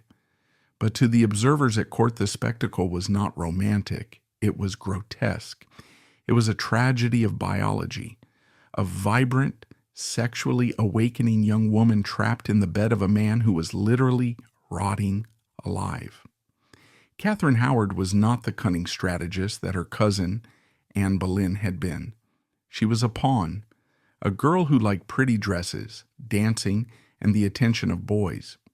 She had been pushed into the king's path by her uncle, the Duke of Norfolk, to secure the power of the Catholic faction. But Catherine carried a secret that was a ticking time bomb. Henry believed he had married a virgin, a pure vessel to hold his old age. In reality, Catherine's upbringing had been shockingly neglectful. Raised in the chaotic, unsupervised dormitory of the Dowager Duchess of Norfolk, she had been groomed and abused by older men since she was a child.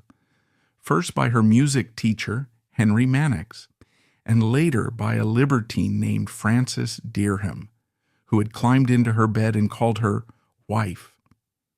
Catherine wasn't a villain. She was a victim of a society that viewed girls as property. But in the eyes of the king, this history wasn't abuse, it was treason. It was a stain on his honor that could only be washed out with blood.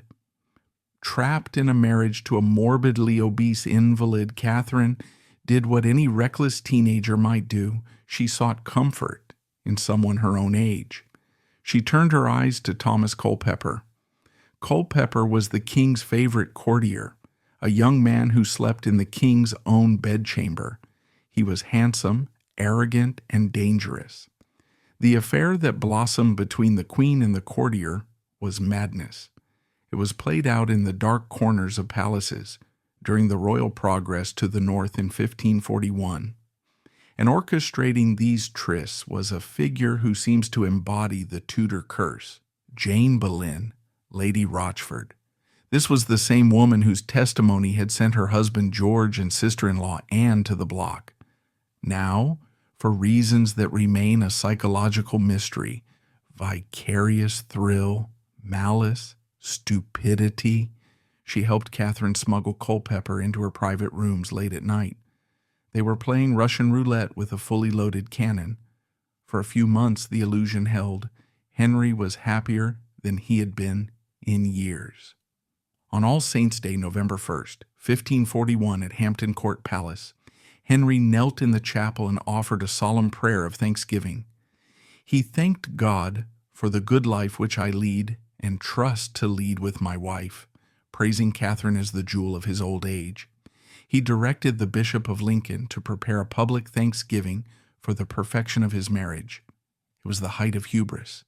At that exact moment, while the king was thanking God, the Archbishop of Canterbury, Thomas Cranmer, was holding a letter that would blow the king's world apart. The letter contained the testimony of Mary Hall, a woman who had lived with Catherine in the Duchess's dormitory, detailing her sexual history with Francis Dereham. Cranmer was terrified. He knew that telling the king his rose was a weed could be fatal for the messenger. So on the morning of November 2nd, as Henry sat in the royal pew for Mass, Cranmer placed the letter on the king's seat and quietly withdrew.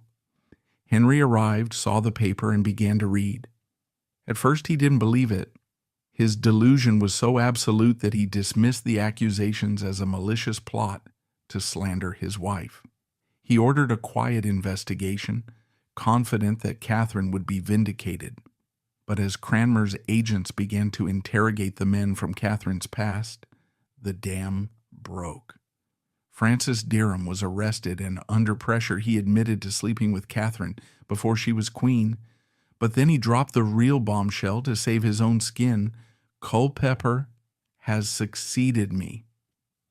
The revelation broke Henry VIII. When the truth was finally presented to him, that his virgin bride was no maid, and that she had likely cuckolded him with his favorite courtier, Henry did not fly into a rage. Not immediately. Instead, he did something that terrified his counselors more than his anger. He wept. The great Harry, the monster of Europe, sat in his council chamber and cried like a child. It was the tears of a man who realized that his youth was truly gone, that his power could command armies, but could not command desire. The rose without a thorn was a lie. And in the vacuum of that shattered illusion, the weeping stopped, and the cold reptilian fury of the tyrant returned. He called for a sword. He demanded that Catherine be executed. He wanted Culpeper and Derham to suffer. The meat grinder, which had been dormant for a year, roared back to life with a terrifying hunger. Catherine was abandoned. When the counselors came to arrest her at Hampton Court, panic took hold. Legend tells that she broke free from her guards and ran down the haunted gallery screaming for the king, hoping that if she could just see him, if she could just hug him one more time, his love would save her. But the doors to the chapel where Henry was at Mass remained shut. Her screams echoed off the wood paneling, unanswered. She was dragged back to her rooms, a hysterical child who suddenly realized the game was over. She was stripped of her jewelry, her velvet, and her dignity. The rose was plucked, and she was about to learn that in the garden of Henry VIII, the only thing that awaits a fallen flower is the fire. Before the queen could die, the men who had touched her had to be erased. In December 1541, the king's justice descended upon Thomas Culpeper and Francis Derham. Their fates serve as a grim illustration of the hierarchy of death in Tudor England. Culpeper, the king's former favorite, the man who had slept in the king's chamber and held his secrets, was granted a final mercy. He was beheaded with an axe. It was quick. Francis Derham, however, was not highborn enough for mercy. His crime was presuming to touch the king's property before the king owned it. He was sentenced to the full horror of a traitor's death at Tyburn. He was hanged until he was half dead, cut down while still breathing, and then castrated and disemboweled while conscious. His entrails were burned before his dying eyes, and finally, his body was quartered, chopped into 4 pieces to be displayed across the city. It was a butchery designed to send a message. The king's body is sacred, and the queen is the king's body. With the men gone, Henry turned his attention to Catherine. But unlike Anne Boleyn, there would be no public trial for Catherine Howard. Henry VIII simply did not have the stomach for it. He could not bear to hear the details of her infidelity read aloud in court. His ego was too fragile, his heart too broken. So, he utilized a terrifying legal instrument called a Bill of Attainder. This was an act of Parliament that declared a person guilty and condemned them to death without the need for a trial, evidence, or defense. It was state-sanctioned murder by paperwork. On February 11, 1542, the bill received the royal assent. Henry didn't even sign it in person. He was too ashamed. He appointed a commission to sign the death warrant for his Rose, hiding in his palace while the ink dried on her execution order. When Catherine was told she was to die on Monday morning, the reality of her situation finally pierced through her hysteria. She stopped screaming. A strange, pathetic calm settled over her. And then she made a request that stands as one of the most heartbreaking moments in English history. She asked the constable of the tower to bring the executioner's block to her cell. She wanted to have it in her room for the night. In a dark stone cell in the Tower of London, a 17-year-old girl was left alone with a heavy piece of wood that smells of old blood and sawdust. Catherine Howard spent her final night on earth practicing how to die. She knelt on the cold flagstones, placing her neck on the curved groove of the block, adjusting her position, trying to figure out where to put her hands, how to angle her shoulders. She wanted to fit. She wanted to do it right. She didn't want to struggle or look clumsy. It was the action of a child trying to be a good girl for the last time, trying to please the adults who had decided she had to be thrown away. She rehearsed her own murder until she felt she could perform it perfectly. But Catherine was not dying alone. In the cell next door was Jane Boleyn, Lady Rochford. The woman who had sent her husband George and her sister-in-law Anne to their deaths 6 years earlier was now caught in the same trap. Jane had facilitated Catherine's affair, perhaps out of a twisted desire to relive the excitement of court intrigue, but the stress of the arrest had shattered her mind. Jane Boleyn had gone stark raving mad in prison. She suffered from terrifying hallucinations, babbling incoherently. By English law, it was illegal to execute the insane. They were considered unable to repent for their sins. But Henry VIII was determined to wipe the slate clean. He pushed through a special act of Parliament, declaring that if a person committed treason while sane and then went mad, they could still be executed. He literally changed the law to kill a madwoman. It was the final closing of the circle for the Boleyn family, a cosmic justice delivered by a tyrant's hand. On the morning of February 13th, 1542, Catherine Howard was led out to the Tower Green, the same spot where her cousin Anne had died. But where Anne had walked with the poise of a lioness, Catherine had to be helped. She was so weak, so terrified, that she could barely place one foot in front of the other. The crowd was small, but the atmosphere was heavy with pity. They weren't watching a political titan fall. They were watching a child be put down. Catherine mounted the scaffold. She did not say the legendary words, often attributed to her, "I die a queen, but I would rather have died the wife of Culpeper." That is a romantic fiction. In reality, she stuck to the script. She confessed that she had sinned against God and the king. She acknowledged her faults and asked for mercy for her family. Then she knelt. She saw the block, the object she had spent the night befriending. She knew what to do. She laid her head down, fitting her small neck into the groove she had practiced with. The axe rose. The rose without a thorn was severed from the stem. Her head fell into the straw, followed moments later by the head of the mad Jane Boleyn. The bodies were dragged to the chapel of St. Peter ad Vincula. The flagstones were lifted again.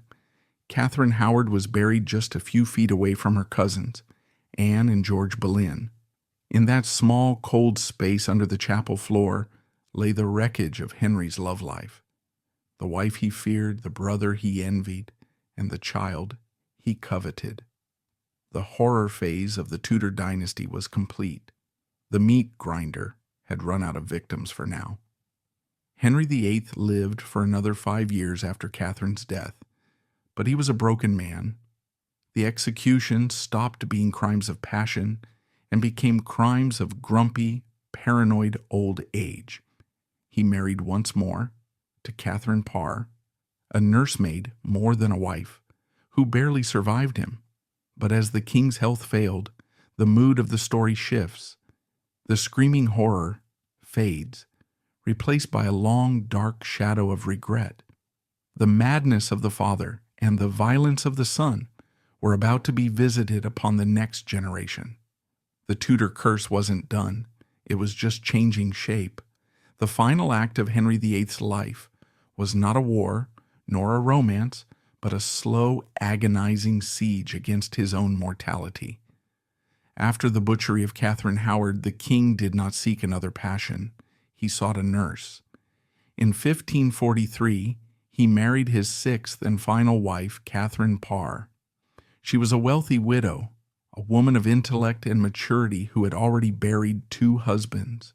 She did not look at Henry with the starry-eyed naivety of a teenager, but with the pragmatic gaze of a caretaker. She was the only one who truly understood how to handle the monster. She didn't try to seduce him. She managed him. She debated theology with him.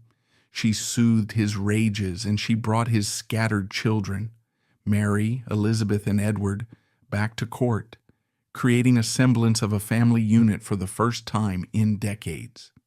But even Catherine Parr was not safe. In the viper's nest of the court, conservative enemies tried to frame her for heresy, convinced they could send a third queen to the block. A warrant for her arrest was actually drawn up and signed by the king, but Parr, displaying a brilliance that Anne Boleyn would have envied, discovered the plot and rushed to Henry's bedside. She submitted to him completely, telling him that she only argued about religion to distract him from the pain in his leg. She stroked his ego, calling him her Lord and Master, and the old tyrant melted. When the guards arrived the next day to arrest her, Henry beat them away with his cane, screaming at them as knaves and fools. She had looked into the mouth of the beast and survived, the only one to outlive the hunger of the meat grinder. But while the queen survived, the king was disintegrating. By 1547, Henry VIII was a medical marvel of decay. He weighed nearly 400 pounds. His waist measurement was 54 inches. The armor of his youth, shaped like an hourglass, now looked like it belonged to a different species. He could no longer walk. To move the King of England from one room to another, his servants had to use a complex system of pulleys and hoists, a tram chair that winched his massive bulk up the stairs. He was a prisoner in his own flesh. But the true horror was his leg. The ulcer caused by the jousting accident 10 years prior had never healed. It had become a cavernous, necrotic wound that oozed constant pus. The smell was so overpowering that it permeated the royal apartments. Courtiers had to use nosegays of herbs and spices just to stand near him without gagging. The man who had been the Golden Prince, the most handsome man in Christendom, had become a rotting biological hazard, sitting in the center of his palace like a bloated spider. In January 1547, the end finally came. Henry lay in his bed at Whitehall Palace, drifting in and out of consciousness. The doctors, terrified of the treason act which forbade predicting the king's death, were afraid to tell him he was dying. Finally, his groom of the stool broke the silence, gently suggesting he prepare his soul. Henry, stubborn to the last, mumbled that he would take a little sleep first. He never woke up. Archbishop Thomas Cranmer, the man who had helped him break with Rome, hurried to his side. Henry could no longer speak. Cranmer asked him to give a sign if he trusted in God. The king squeezed Cranmer's hand hard, and then the grip went slack. On January 28, 1547, the heart that had stopped the hearts of so many others finally ceased to beat. The terror of England was dead. But the universe was not finished with Henry VIII. It had one final grotesque indignity in store, a moment of karmic retribution that feels torn from a Gothic horror novel. The king's body was prepared for burial. It was embalmed, wrapped in wax cloth, and sealed inside a massive lead coffin. Lead was used for kings to contain the smell and preserve the sanctity of the royal corpse. The coffin was then placed inside a wooden outer shell. A grand funeral procession began the slow journey from London to Windsor Castle, where Henry was to be buried next to his favorite wife, Jane Seymour.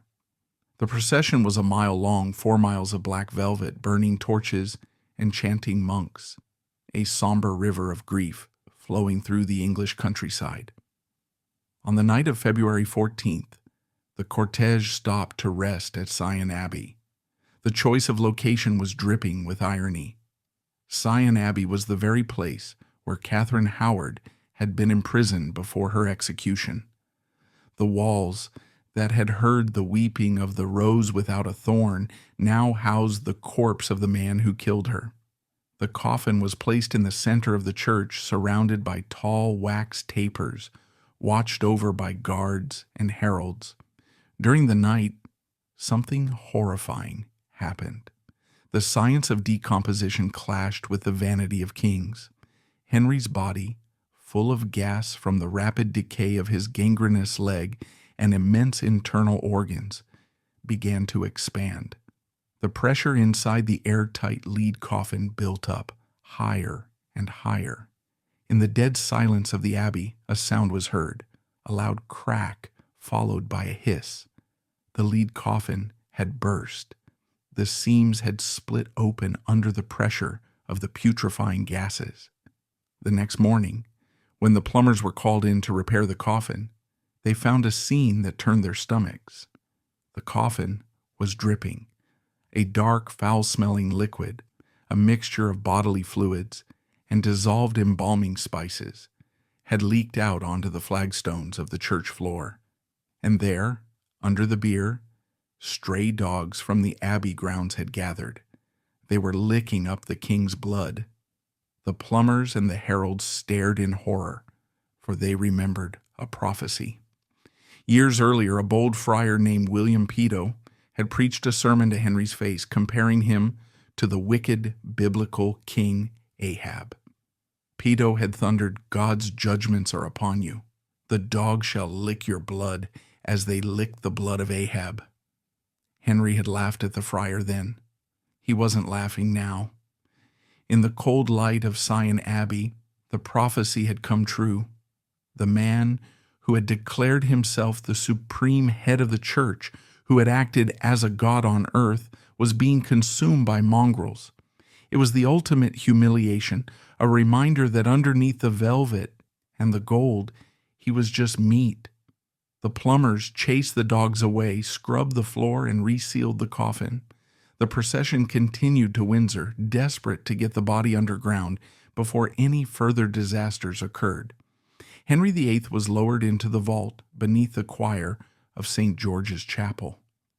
He was laid to rest, but the echo of those dogs lapping at the stones remained. It was the seal of the Tudor curse. Henry had spent his life trying to control everything: the church, the law, the succession, the bodies of his wives. But in the end, he couldn't even control his own corpse. He left behind a boy king who was too young to rule, a kingdom divided by religion, and 2 daughters, Mary and Elizabeth, who had been declared bastards, ignored and traumatized, but who were now watching from the shadows, ready to step into the blood-stained shoes of their father. Henry VIII had broken the world to get a son. He had beheaded wives, divorced queens, and severed the church from Rome, all for the singular purpose of putting a male Tudor on the throne. And he succeeded. But as always with the Tudors, the prize was a poisoned chalice. The boy who inherited the crown, Edward VI, was not the robust warrior king his father had dreamed of. He was 9 years old, a pale, serious child with eyes that seemed to look right through you.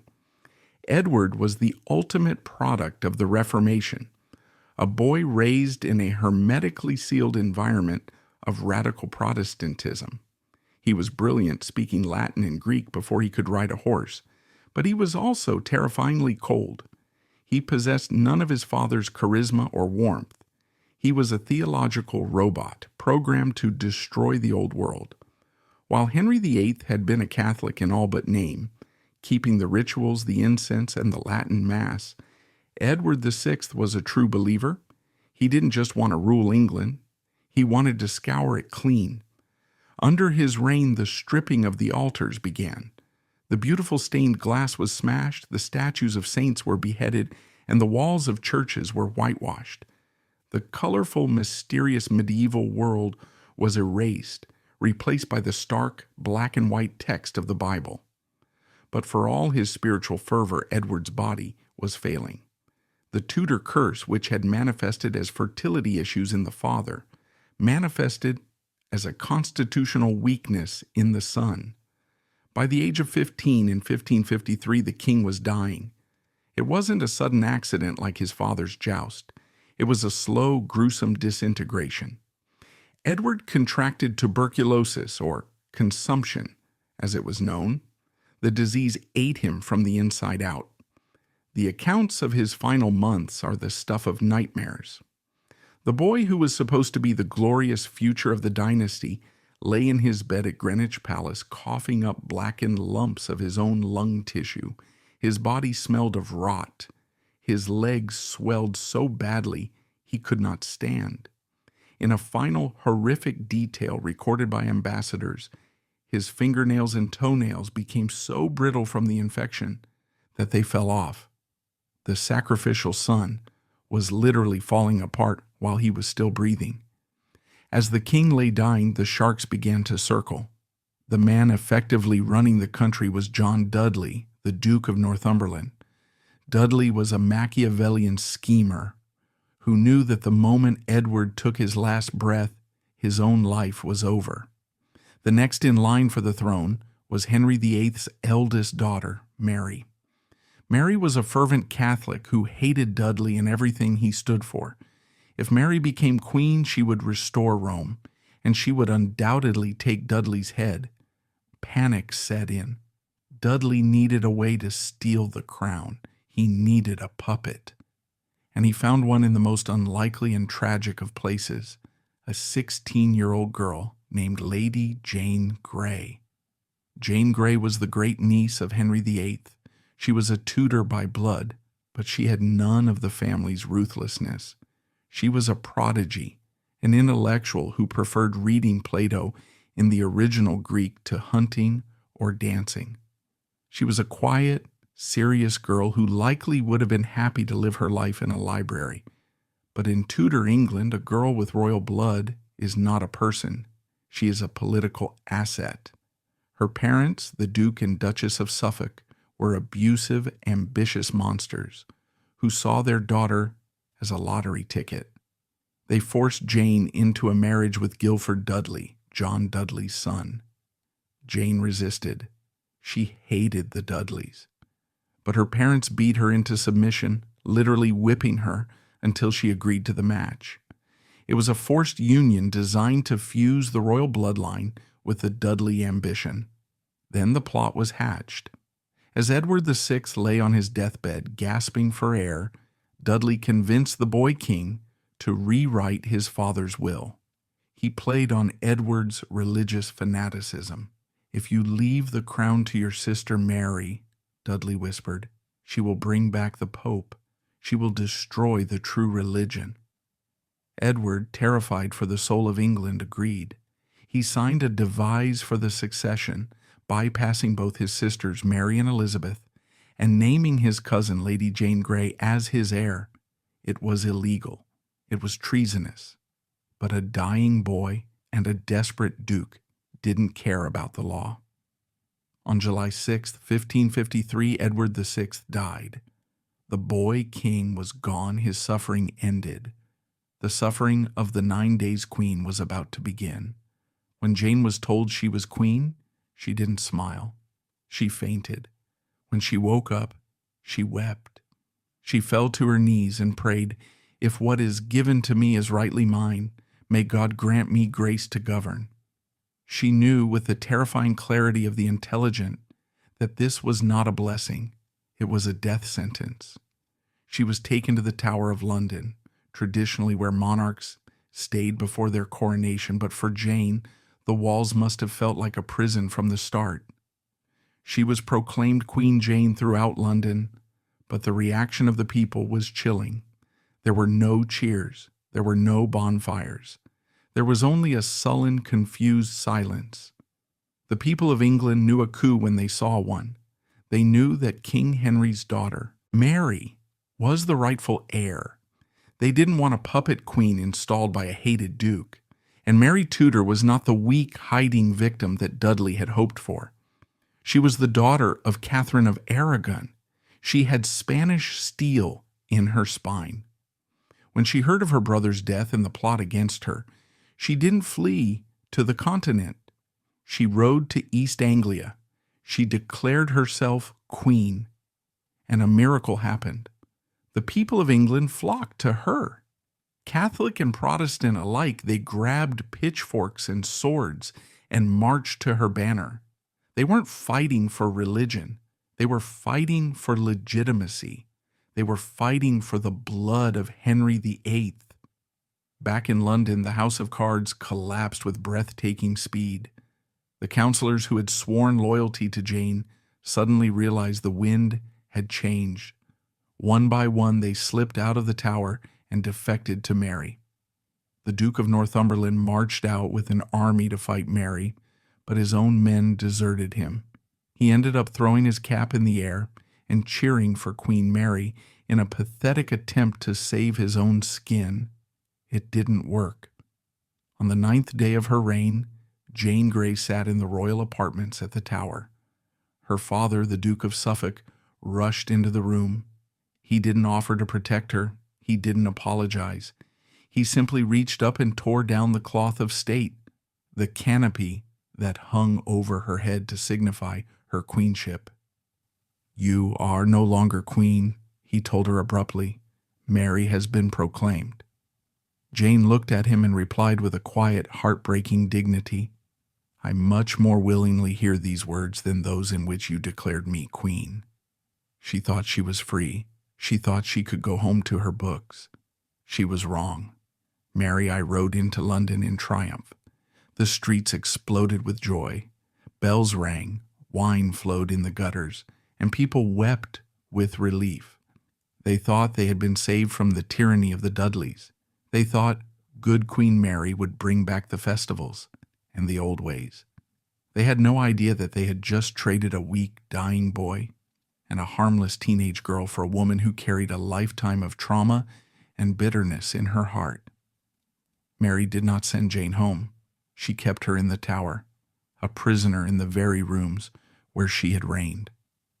Jane Grey became the 9 Days Queen, a footnote in history, a tragic interlude.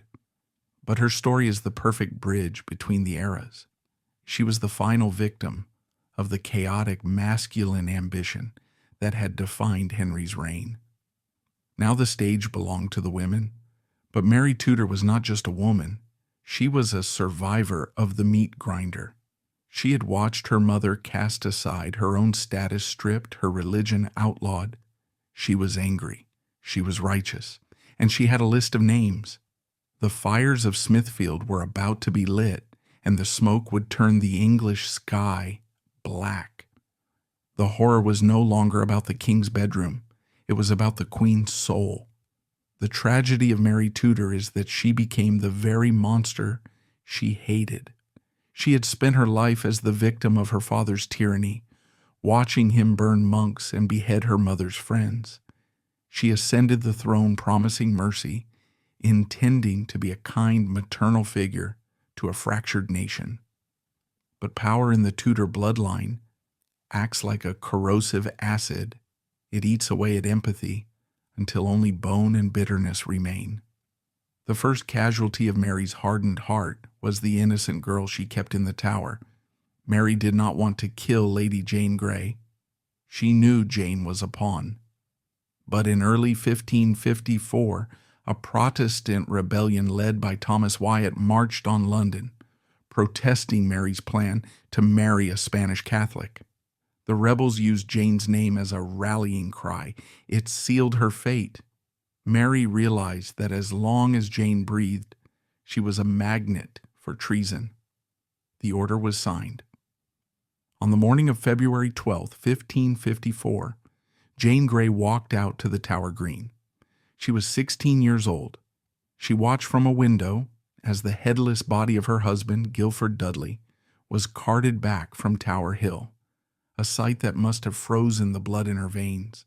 When she mounted the scaffold, she was composed, reciting the Miserere psalm. But then came the moment that shattered the hearts of everyone watching, a moment immortalized in art and history as the ultimate symbol of helpless innocence. Jane was blindfolded. The world went dark.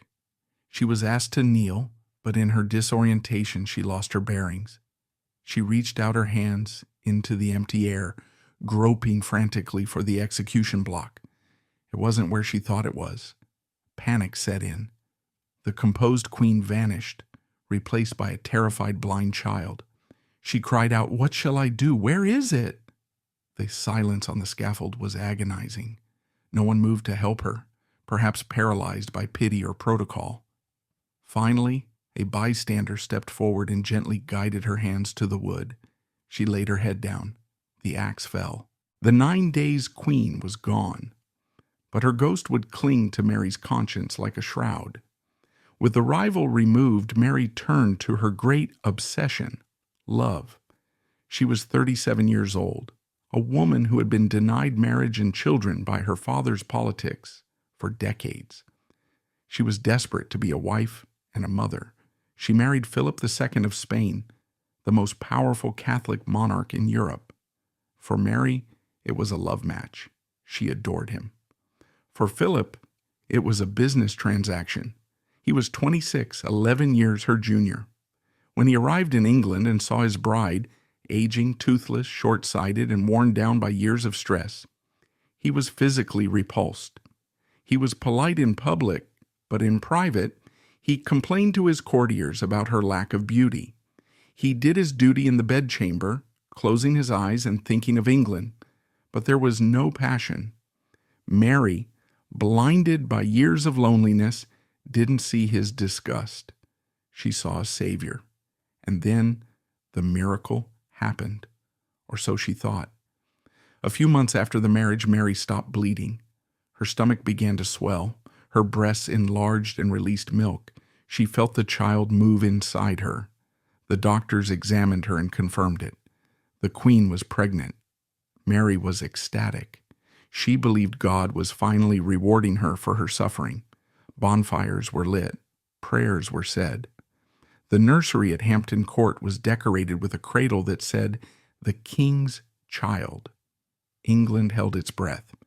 If Mary had a son, England would remain Catholic forever. Elizabeth would be pushed aside. The Tudor line would fuse with the Spanish Empire. Mary went into confinement. She waited. The due date in May 1555 arrived and passed.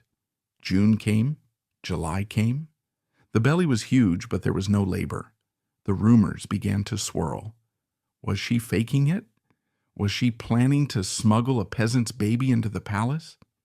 Mary sat in her chamber day after day, rocking on the floor, praying to God to release the child. But there was no child. It was a phantom pregnancy, a condition known as pseudocyesis. Her desperate, overwhelming desire to be a mother had actually tricked her body into mimicking pregnancy. Her hormones had shifted. Her abdomen had distended with gas and fluid.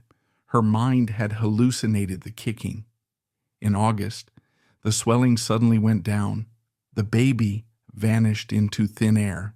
The humiliation was absolute. The cradle remained empty.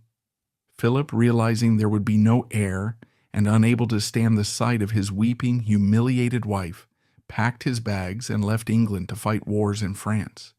Mary was left alone, broken, childless, and unloved. Here, the sorrow turned into an inferno. "Mary," I snapped. In her grief-stricken mind, she looked for a reason why God had punished her. Why had he humiliated her? Why had he denied her a son? She concluded that God was angry, and he was angry because England was still sinful. The land was still infected with the heresy of Protestantism. She believed that to save her soul, and to earn a child, she had to cleanse the kingdom with fire. The persecution began in earnest. It wasn't just a political purge, it was a religious crusade. Mary revived the old heresy laws. The first victim was John Rogers, a biblical translator. He was tied to a stake at Smithfield, outside the walls of London, and burned alive. He was followed by nearly 300 others over the next 3 years. Bishops, preachers, blind women, teenagers, anyone who refused to acknowledge the Pope or the transubstantiation of the bread and wine was fed to the flames. London became a city of horror.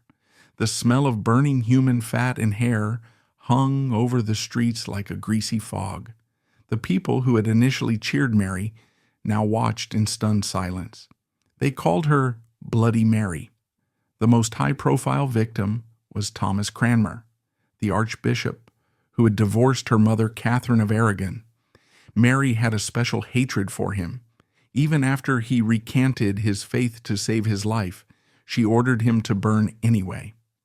In a final act of defiance, Cranmer thrust his right hand, the hand that had signed his recantation, into the fire first, letting it burn to a stump before the flames took his body.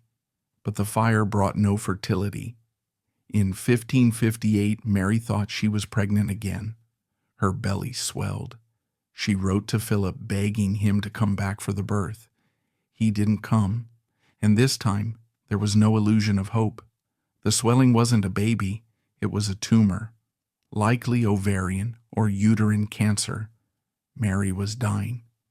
As she lay in her bed at St. James's Palace in November 1558, fading in and out of consciousness, she claimed she could see little children playing at the foot of her bed. They were the ghosts of the children she never had, or perhaps the hallucinations of a mind broken by grief. She had failed. She had burned her people, lost her husband, and lost Calais.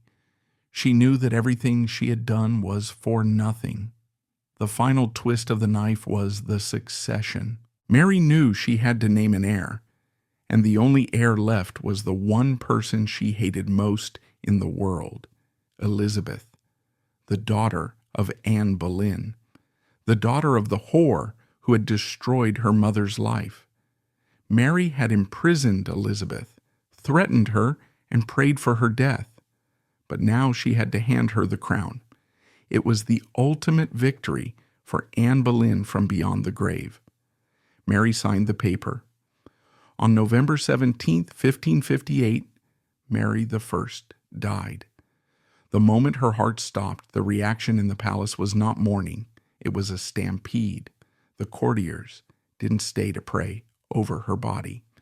They jumped on their horses and rode north to Hatfield House, desperate to be the first to pledge loyalty to the new queen.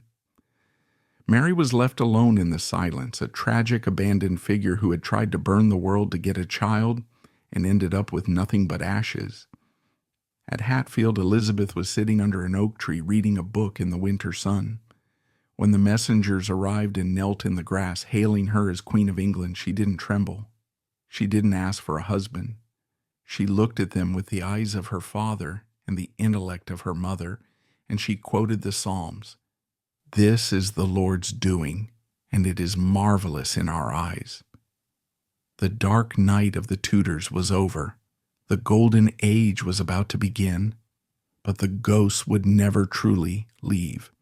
The meat grinder finally stopped in 1558, but its echoes would ring out for another 45 years. When Elizabeth I ascended the throne, she did not merely inherit a crown, she inherited a graveyard. She was 25 years old, a woman composed of sharp angles and even sharper intellect, who had spent her entire life watching the people closest to her lose their heads. She had seen her mother executed, her stepmother Catherine Howard beheaded, and her sister Mary driven mad by phantom pregnancies. She had learned a lesson that no other monarch in Europe could comprehend, that for a Tudor, marriage is not a sacrament. It is a death sentence. The world pressured her to marry. Parliament begged her. Foreign princes, including her sister's widower, Philip of Spain, wooed her. They told her that a woman could not rule alone, that she needed a king to guide her, and most importantly, she needed to provide an heir. But Elizabeth looked at the history of her family and saw the trap. She realized that to marry was to hand over her power to a man who might one day decide she was an obstacle. So she performed the greatest magic trick in political history. She turned her trauma into a brand. She declared herself the Virgin Queen. She claimed she was married to England. It wasn't an act of piety. It was an act of survival. By refusing to marry, she kept her head on her shoulders and the reins of power firmly in her own hands. She ruled for 44 years, a golden age of Shakespeare, exploration, and the defeat of the Spanish Armada. She became the Gloriana that her father had always wanted to be, but never quite achieved. But beneath the white makeup, the wigs, and the pearls that she wore like armor, Elizabeth carried a secret ghost. Throughout her long reign, she rarely spoke of her mother, Anne Boleyn. To speak of Anne was politically dangerous. It reminded people of the adultery, the incest charges, the scandal. Elizabeth spent her life legitimizing her rule by praising her father, Henry VIII. She called herself the Lion's daughter. But in the silence of her private heart, she never forgot the woman in the arrow chest. When Elizabeth died in 1603, old and frail, her ladies removed a ring from her finger. It was a ring she had worn every day for decades. It was made of mother of pearl and gold, set with diamonds and rubies. To the naked eye, it was just a piece of royal jewelry, but it had a secret mechanism. Underneath the gems was a hidden hinge. When the ring was clicked open, it revealed two tiny, intricate portraits painted in enamel. One was a portrait of Elizabeth herself, young and regal. The other was a portrait of a woman wearing a French hood with dark, intelligent eyes and a long neck. It was Anne Boleyn. For nearly 50 years, while Elizabeth ruled the world, she had been secretly looking at the face of the mother who had been murdered by her father. She had literally kept Anne wrapped around her finger, a silent, defiant act of love that Henry VIII could never touch. It was the ultimate vindication. The king had tried to erase Anne Boleyn from history, destroying her portraits and her ciphers, but he couldn't erase her from his daughter's heart. This reveals the great irony of the Tudor story. It was a cosmic joke played on Henry VIII, a punchline that took a century to land. Henry had torn his country apart, executed friends, and defied the Pope, all because he believed that only a son could rule England. He believed that a woman was too weak, too emotional, too fragile to hold the crown. He sacrificed his soul for a male heir. And what happened? His son Edward VI ruled for only 6 years, a sick, fanatical boy who left no mark on history other than religious destruction. His daughter Mary I ruled for 5 years, a reign of fire and blood that traumatized the nation. But the daughter he called a bastard, the daughter he ignored, the daughter whose mother he beheaded, she became the greatest monarch England ever had. Elizabeth I took a bankrupt, divided nation and turned it into a global superpower. She proved that a woman could outthink, outmaneuver, and outlast any man in Europe. Every success of Elizabeth's reign was a posthumous slap in the face to Henry VIII. The universe showed him that the useless girl was the one he should have bet on all along. The final scene of this tragedy plays out in Westminster Abbey. Inside the Henry VII Lady Chapel today lies the final resting place of the dynasty. Beneath the floor, 2 coffins are stacked one on top of the other. Elizabeth I is buried directly on top of her sister, Mary I. In death, the two enemies are inseparable. the Protestant and the Catholic, the virgin and the bloody, the daughter of the victim and the daughter of the survivor. They are locked together in the dark for eternity. The Latin inscription on their shared tomb reads, Regno consortes et urna, hic ob dormimus, Elizabetha et Maria sorores, in spe resurrectionis. Partners both in throne and grave, here rest we two sisters, Elizabeth and Mary, in the hope of one resurrection. It is a plea for peace that they never found in life. And with Elizabeth's death in 1603, the story ends. She died childless. She refused to name an heir until the very last moment, and even then, she passed the crown to James VI of Scotland, the son of her rival, Mary Queen of Scots. The Tudor bloodline, which had blazed so brightly and so violently, simply went out. There were no more Tudors. The dynasty that had begun on the battlefield of Bosworth in 1485, that had changed the religion, the geography, and the psychology of England, was extinct after just 3 generations. They came from nowhere, burned the world, and then vanished, leaving behind a legacy of beauty and horror that still obsesses us 500 years later. The Tudors remain not just history, but a mirror of our own darkest desires, the hunger for power, the desperation for love, and the terrifying lengths we will go to secure them.